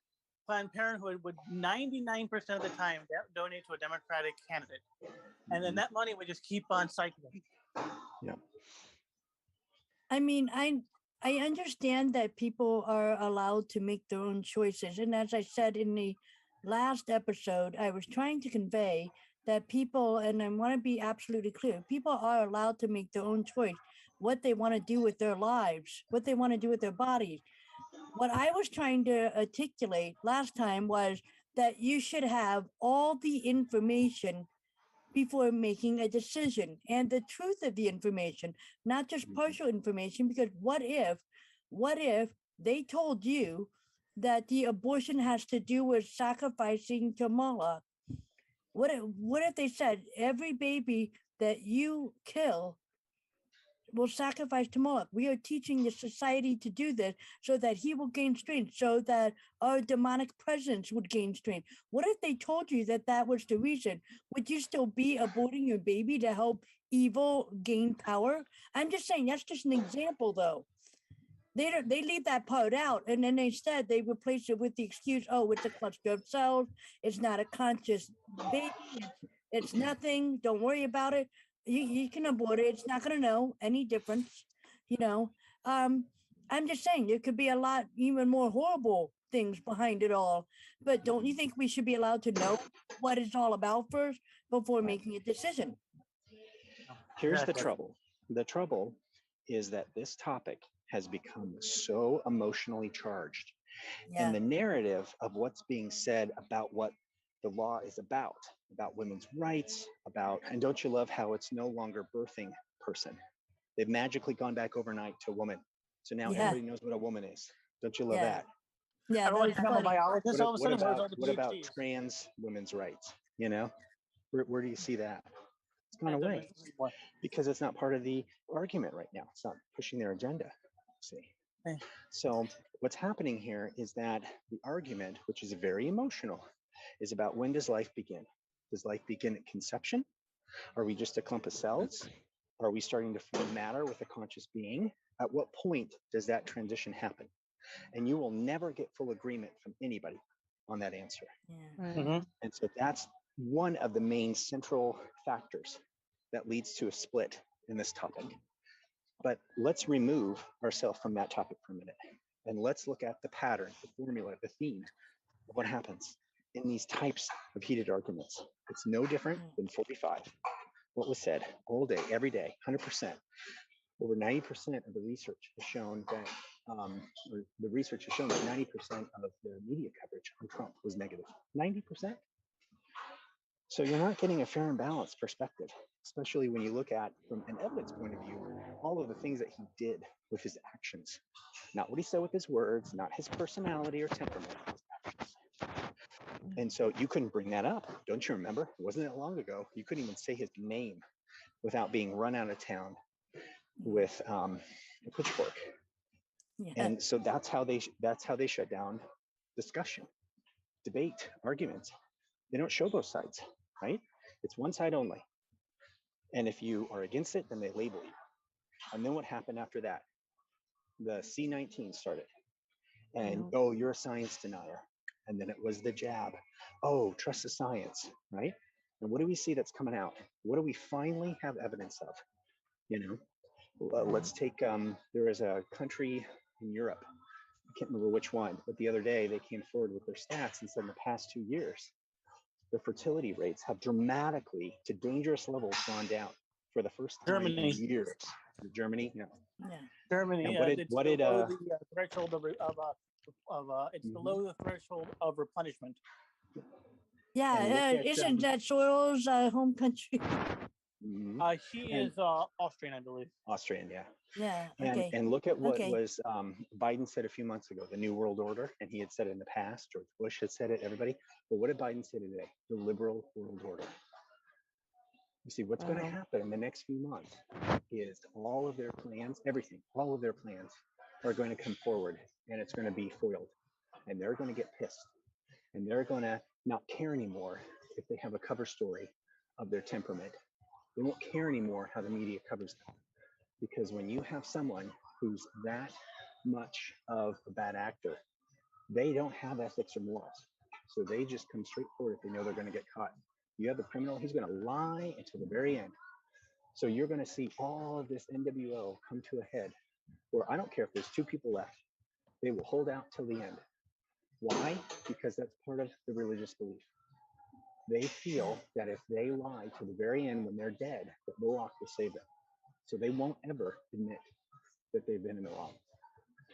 So they're going to work their way up. So you have that.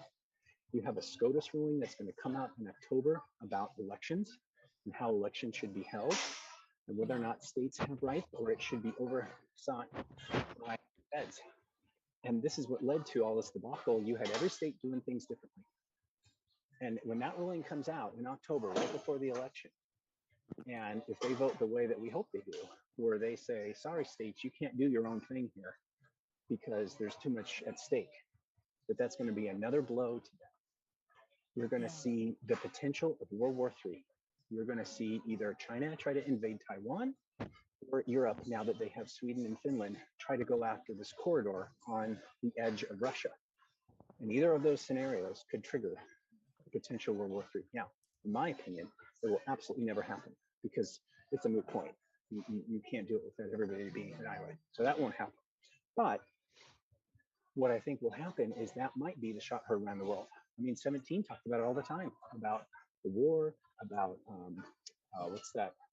Some of All Fears, that movie, you know? So you're going to have that take place. You're going to have 2 pounds and mules and everything about the election with the geotagging and whatnot. All of that's going to continue to further come to light. You're going to have more arrests. You're going to have Ghislaine Maxwell's Little Black Book come forward with all the names in there. And they're all going to rat on each other. And they're going to move their way quickly up the ladder. And then eventually, when you get to the big boys, that's where you're going to have military tribunals. But we have to wake the public up first. So how do you wake the public up? You take optics off of Trump. You put it on Biden.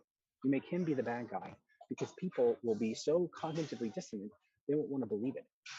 And eventually, think about like Maslow's hierarchy of needs, when their needs are less comfortable, when they're not sitting in their academic chairs pontificating about how theoretically Trump is such an awful person.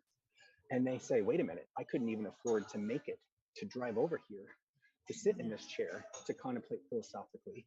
And I don't know where my next meal might be coming from because of inflation and gas prices. Then all of a sudden their priorities shift. And you look now, like the House of Cards, like January 6th, no one gives a shit about it. No one's watching it. No one. Despite having an ABC producer, despite having all of these kind of continual formula of like bombshell and this is coming forward and we believe everybody's testimony and all that. I mean, just look at Cassidy. I don't know if you guys talked about that. I think she's a plant. I think she's put there by the good guys because her testimony is so off the chain ridiculous that there's no way that they would allow that in, but they didn't vet her properly because they're so emotionally scared of what's happening. They're drooling because they're like, oh, we'll do anything, because they know what's going to happen. Liz Cheney's going to be out of a job in 4 months. And there's no way Wyoming is going to keep her in. So all of this, and then people are going to be like, wait a minute, we just told you, government who represents us, that our number one priority is inflation and number two is gas. So why are you focusing on January 6th still? Why are you, Mr. President, not taking any of our questions? Like today when he was in Spain, and he just turns around. People are waking up, even the hardcore sleepers. I know plenty of them living in Portland. And they're like, you know what, what's this? Things aren't adding up. I went to a conference last week downtown. It was very woke. Like, I thought we would talk about that conference. That was, wow. You guys, I won't even go into the details, but I'll just say this, that I consider myself to be a pretty mentally healthy person. And my mental health deteriorated in that 1 week so much. I was depressed. Every day I started to get angry. I didn't know why. What is happening? Like I couldn't sleep enough. I was just gone. Almost like this entity was like sucking my life force. And I realized it was because I was downtown and I was hearing the CRT message. You know, I mean, it was like a TED Talk type conference. And one of the speakers was so out of her lane. She was saying that every self-help book that's ever been written has been written by a white man. And it's oppressive. It's speaking to other privileged white men. And they should all be banned. And that every single principle, therefore, within the books is bullshit and irrelevant. Grit, resiliency, trying to move forward. They don't want to hear that message because it requires self-responsibility and taking ownership. And it just got so bad. I was like, I can't do this. So I just stopped going by the end of the week. I just couldn't go anymore. I was done. And I feel so bad for the people that have to work in those environments or be around those people. That collective energy was just so toxic. I just couldn't do it. I think I've just leveled up so much. I literally can't be in that same vibrational state. And it just ripped me. So I mean, that's what they're there for. They're all collecting people. It's kind of similar to almost how they collect members of those really big churches, you know, the fraud ones I'm talking about. You know, they slowly collect people because they're collecting some sort of energy and vibration. That's why those churches are so big, and they con a bunch of people in it over time, and that's how they grew. It's the same thing with the conference that you were at. It started with a small, group of people, and it grew. However, the meaning of that conference totally changed after the whole fakemic was going on. And so then it switched over to this new attitude, if you will. And the group was already big. So it's just that a majority of the people have already been brainwashed and into a specific attitude. You were one of the few that weren't. And so you kind of went into the lion's den. By the way, that was brave of you to do that. I didn't know it was going to be that bad. Yeah, but that gives you an idea of what is going on. Yeah. In order to report to us how bad things have gotten. It's not just a little tiny group of people that are, having a CRT mind or having, pedophilia thoughts or whatever. It can get, a good cluster of people together. They will spread a specific type of message, specific energy. This energy stays on you. And when they leave the conference, they're going to spread it to more people. They will talk to their neighbors, the babysitters, the teachers, the butcher, the baker, the candlestick. Exactly. The butcher, the baker, the candlestick maker. I mean, this is how we pass around. It's the same thing when you get a product. When you see a product for the first time, go, man, this product worked. This is a good product. What do? We tell the nearest person that's sitting there. Yeah, we tell our friends, this product is awesome. So they buy it, they try it, and it keeps going. It's kind of the same thing with this whole CRT, the pedophilia stuff, whatever is going on. They're like, whoa, this is a really cool idea. And they come to the next person and they will teach them, their ideals. And then they're like, oh, yeah, this sounds cool. Because now it's the people, insidious. It's small. right, They don't ever right. kind of say that they, well, rarely, but sometimes, but they rarely, if ever, Yeah. say, hey, I'm pro pedophilia. They're not going to say that. Well, But especially if they that's the start power of small. friends. But Yeah. that's the power of friends because they don't want to lose. I mean, if you had somebody that you went to these conferences and then you told one of your best friends that you've known for years, they're not going to dispute it so easily because they don't want to lose friendship. That's what they use is fear. They actually fear because the minute somebody says, "Whoa, I'm not going to think that way," they're you're homophobe or you're against the narrative type talk, you know. I think it's changing though. I think Yeah. that parents are of a generation where of the parent age, if you will, Yeah. is brainwashed enough or not brainwashed enough, removed enough from the brainwashing, if you will, that they're still, for lack of a better word, normal. We haven't been Yeah. succumbed to the washing. And so when they see what's going on at the schools with their children coming home saying, "Mommy, am I racist just for being white?" That they're like, "Whoa, hold the phone. This is just as racist if you were Like, where'd you get that propaganda about from? Black people." I know. Right. Yeah. And so parents are sick of it. And then like in Florida, you know, like with the bill that recently passed about like kindergartners to like 2nd grade, you know, that they're like, wait a minute, this is a don't say gay bill. But when you look at reality, nothing in the bill, it's 3 pages long, says anything about gay at all. It has nothing to do with saying or not saying gay. And so people read this and they're like, this is lying. You're lying to us, you know? And furthermore, why do we want these ideals taught to kindergartners? I don't Yeah. really agree with that. And that sentiment is only going to grow. This is going to be a clincher. If you think about it, what would be one topic that would really snap people out and wake people up? Definitely the children. Absolutely. Because no one, Because- you know, no one messes That's with the right. kids. But here's the Bingo. thing, it's still going to split. There's going to be this divide Oh, because sure. there's these people that are going to say, Always. "Oh, well, it's cool. I think my kid at the age of 3 should learn how to suck a you know what and stuff like Right. that." And Right, I'm right. like, "Yeah, you know what? Go over there. Yeah. I don't even want to have exactly. anything to do with you." Well, remember, 4 to but 6% are never- going to be lost forever. Yeah. And it's just that they're doing everything they can to push this on TikTok, social media, Facebook, Twitter, you know, Instagram. They're trying to make it sound like it's the majority. So everybody just kind of realize this is not the majority. This is the minority. That's Yeah, that's it's why having Elon this pushed the literally, remote. yeah, You know, so realize how much of this is fake.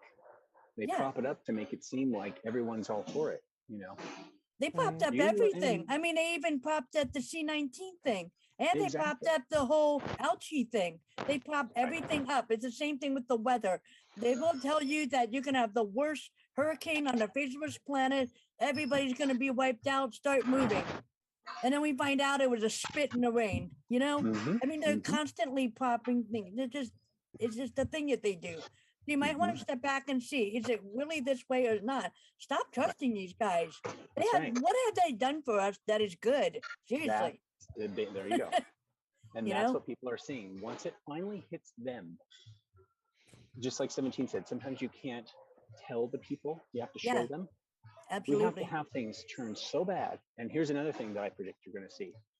You already saw this yesterday at the, I think it was the Atlanta or Houston Federal Reserve came out and said for the Yeah. first time that we are now in negative percentile, which means from a formal definition, we're entering recession. Yeah. So you're going to see more people being like, you know what? Why isn't Biden taking questions? Why is my dollar not worth as much? What causes inflation? Oh, overspending. Oh, there's been more money printed in the past year and a half than the past 100 years combined. People are going to start asking these questions and being like, you know, I don't really know about this. And then you know what's going to happen? They're going to talk to their friends, just like what Sue was saying. And they're going to start with a whisper, but they're going to say, you know, can you believe the gas prices? Can you believe inflation? What's going on? And all of them are going to talk in their neighborhoods, at their coffee groups. Yeah. And then what's going to happen from there is then they're going to say, you know what? I don't really know about this. I don't want to be a conspiracy theorist, but some of this stuff is kind of bogus. Like why? Especially when it was cheaper when Trump was in office. Yeah, look at Maxwell, right? And how she only got 20 years. And what happened to her black book? It's sealed. Why is it sealed? Why are these child molesters able to roam free? What's going on there? And yet all the media wants to focus on is Johnny Depp. Really? That's where our morals are, you know? Another thing is, I lost my train of thought. I'm sorry.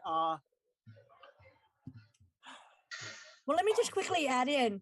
Right Yeah. now, some of the attitudes that they've been putting out there is that, well, I'd rather gas be $20 a gallon before I would ever let Trump come back into office, you know. And before that, it was about yeah. Ukraine, right? I'll do it Yeah. for Ukraine. Yeah. That didn't last long, did it? Oh yeah. I guess you're saying that. Yeah, I remember. exactly. Okay, go for it. I had one customer one time talk about, oh, wasn't the last time we were in a recession when Biden was vice president? Mm-hmm. I'm Exactly. like, wait a minute. That's right, Yeah. it was. That's right. 2008, 2008. 9. Yep. And they did Yep. the exact same thing. Now, here's something that'll really bake your noodle. Every single thing, I found a great meme on this. Every single thing that the media was saying, fear mongering wise, that would happen under the Trump administration, has literally happened under Biden. Literally. Yeah. Remember, they were saying, oh, this is going to bring World War III, and we're going to go into a recession. The stock market's going to crash, and it's going to be awful, awful, awful. Gas prices are going to skyrocket, and, you know, all of this sort of stuff. More turmoil, and people are going to be in more discord and whatnot. And literally, everything is now happening under Biden. Yeah, under Biden's flag, not Trump. Yeah. See? So, yeah. They actually knew what was coming down the pipeline, so it wasn't predicting the future. They just knew. Yeah. And their bosses knew. Yeah. Guess who their bosses are? Look it up, guys. Yeah. No. That's right. So, yeah, absolutely. That was totally jam-packed right there. One other thing, we are going to still see a little bit of, a little bit more of rinse, lather, and repeat when things are going to go down.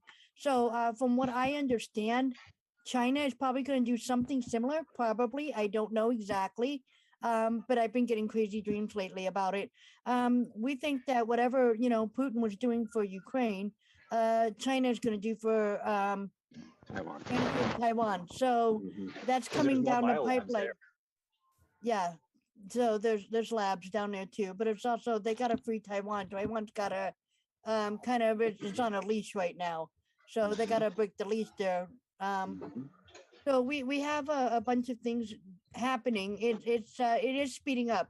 So just keep an eye, you know, prepare. I think we were to also have 2 weeks of food. Yeah. Have 2 weeks. There's no excuse. Everyone right now needs to have 2 weeks of food. Needs to have water source that's clean. Yep. And just be prepared, because in the next couple of months, it is absolutely very real that part of the internet could go down, social media could go down, parts of the energy grid across the country, not all at once, but parts various wise can go down.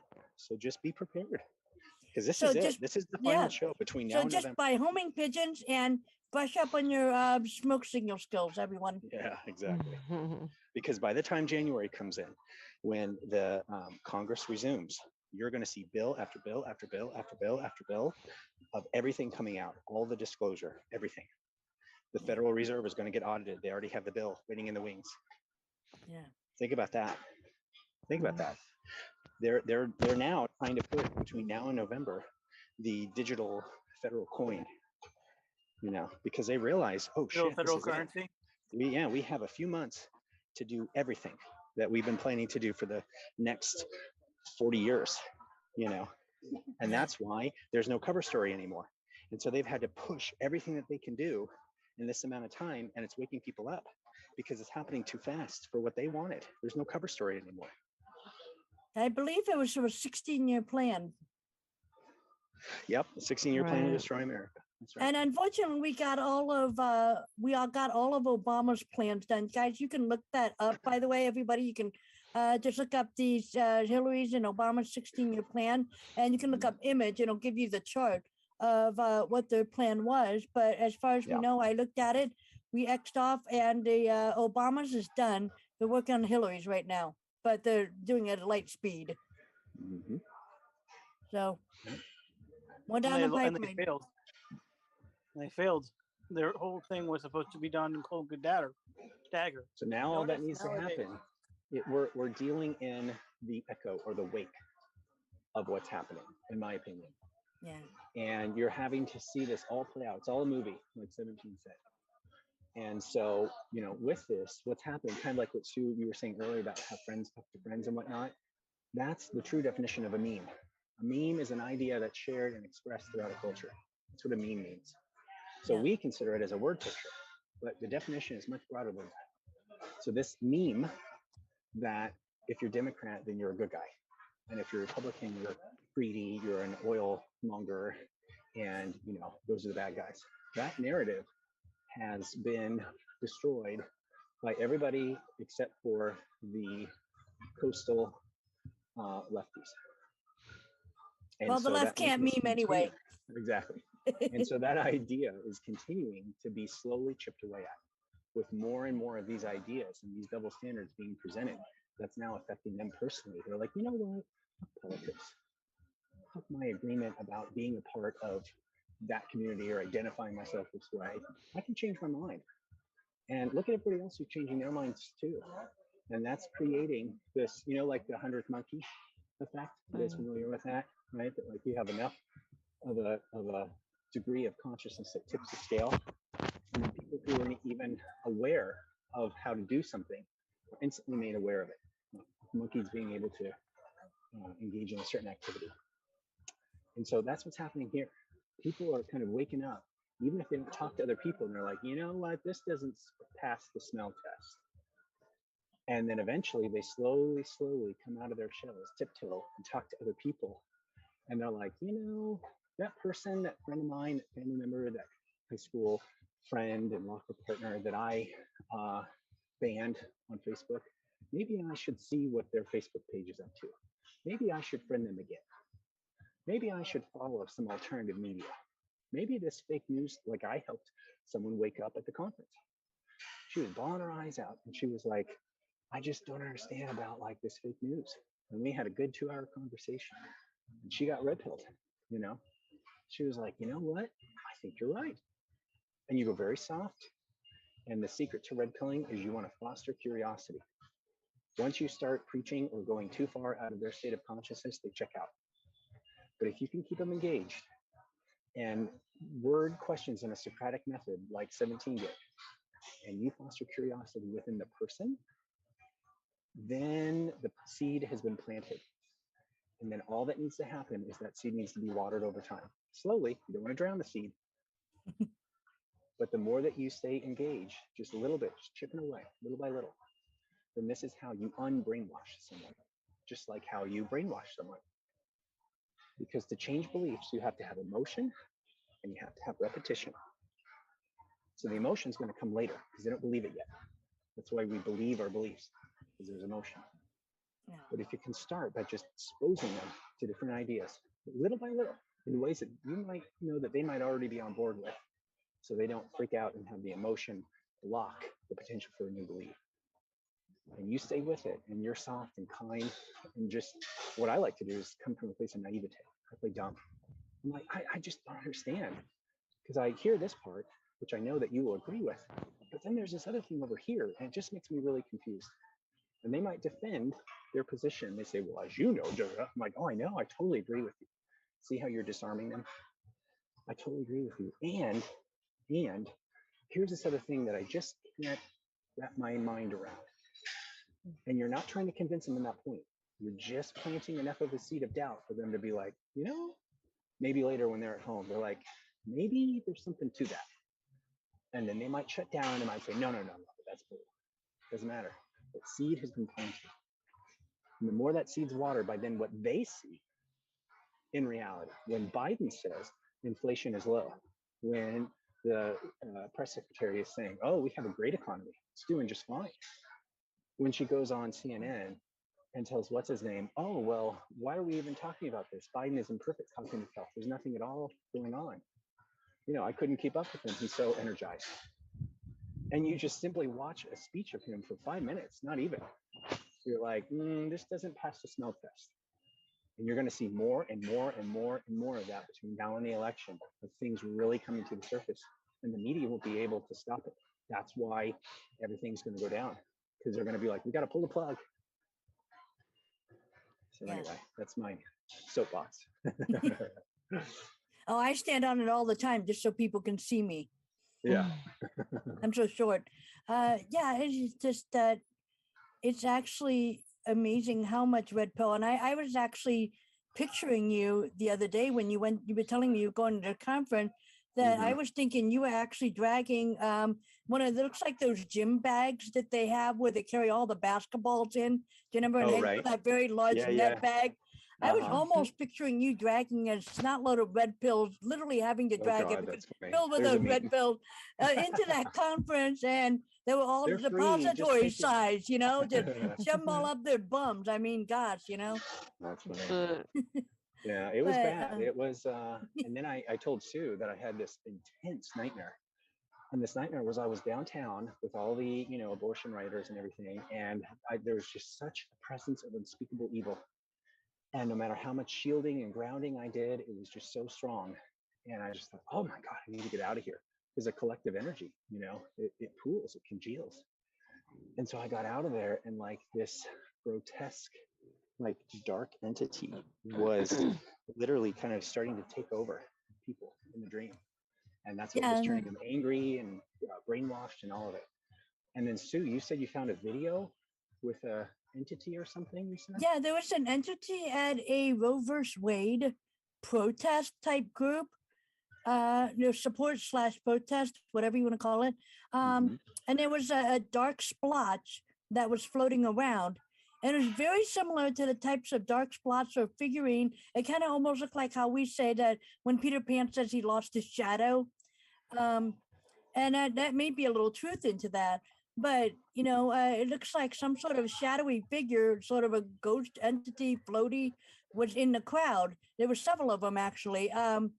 So it's similar to the Astroworld concert. There was dark entities there. And I don't know if they're there to provide the darkness or they were there to suck up the darkness. No, I'm not entirely sure what their job is, but they're there. And you know what? In a conference that you were at, I was picturing the rooms that you were in, the lights were mostly dimmed. So you wouldn't be able to see these entities very easily.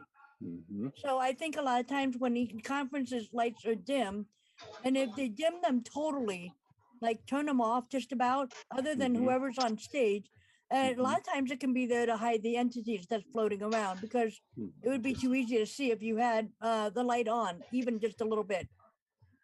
So, it's also one other thing that I want to talk about very briefly to touch on. Everything that's happening, like the Travis Scott concert and all that, the Astroworld concert, it was facing true north.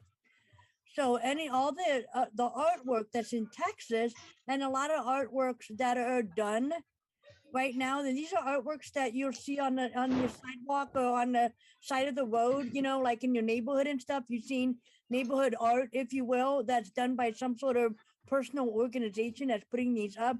A lot of them are facing either true north, south, east, or west, but at north especially.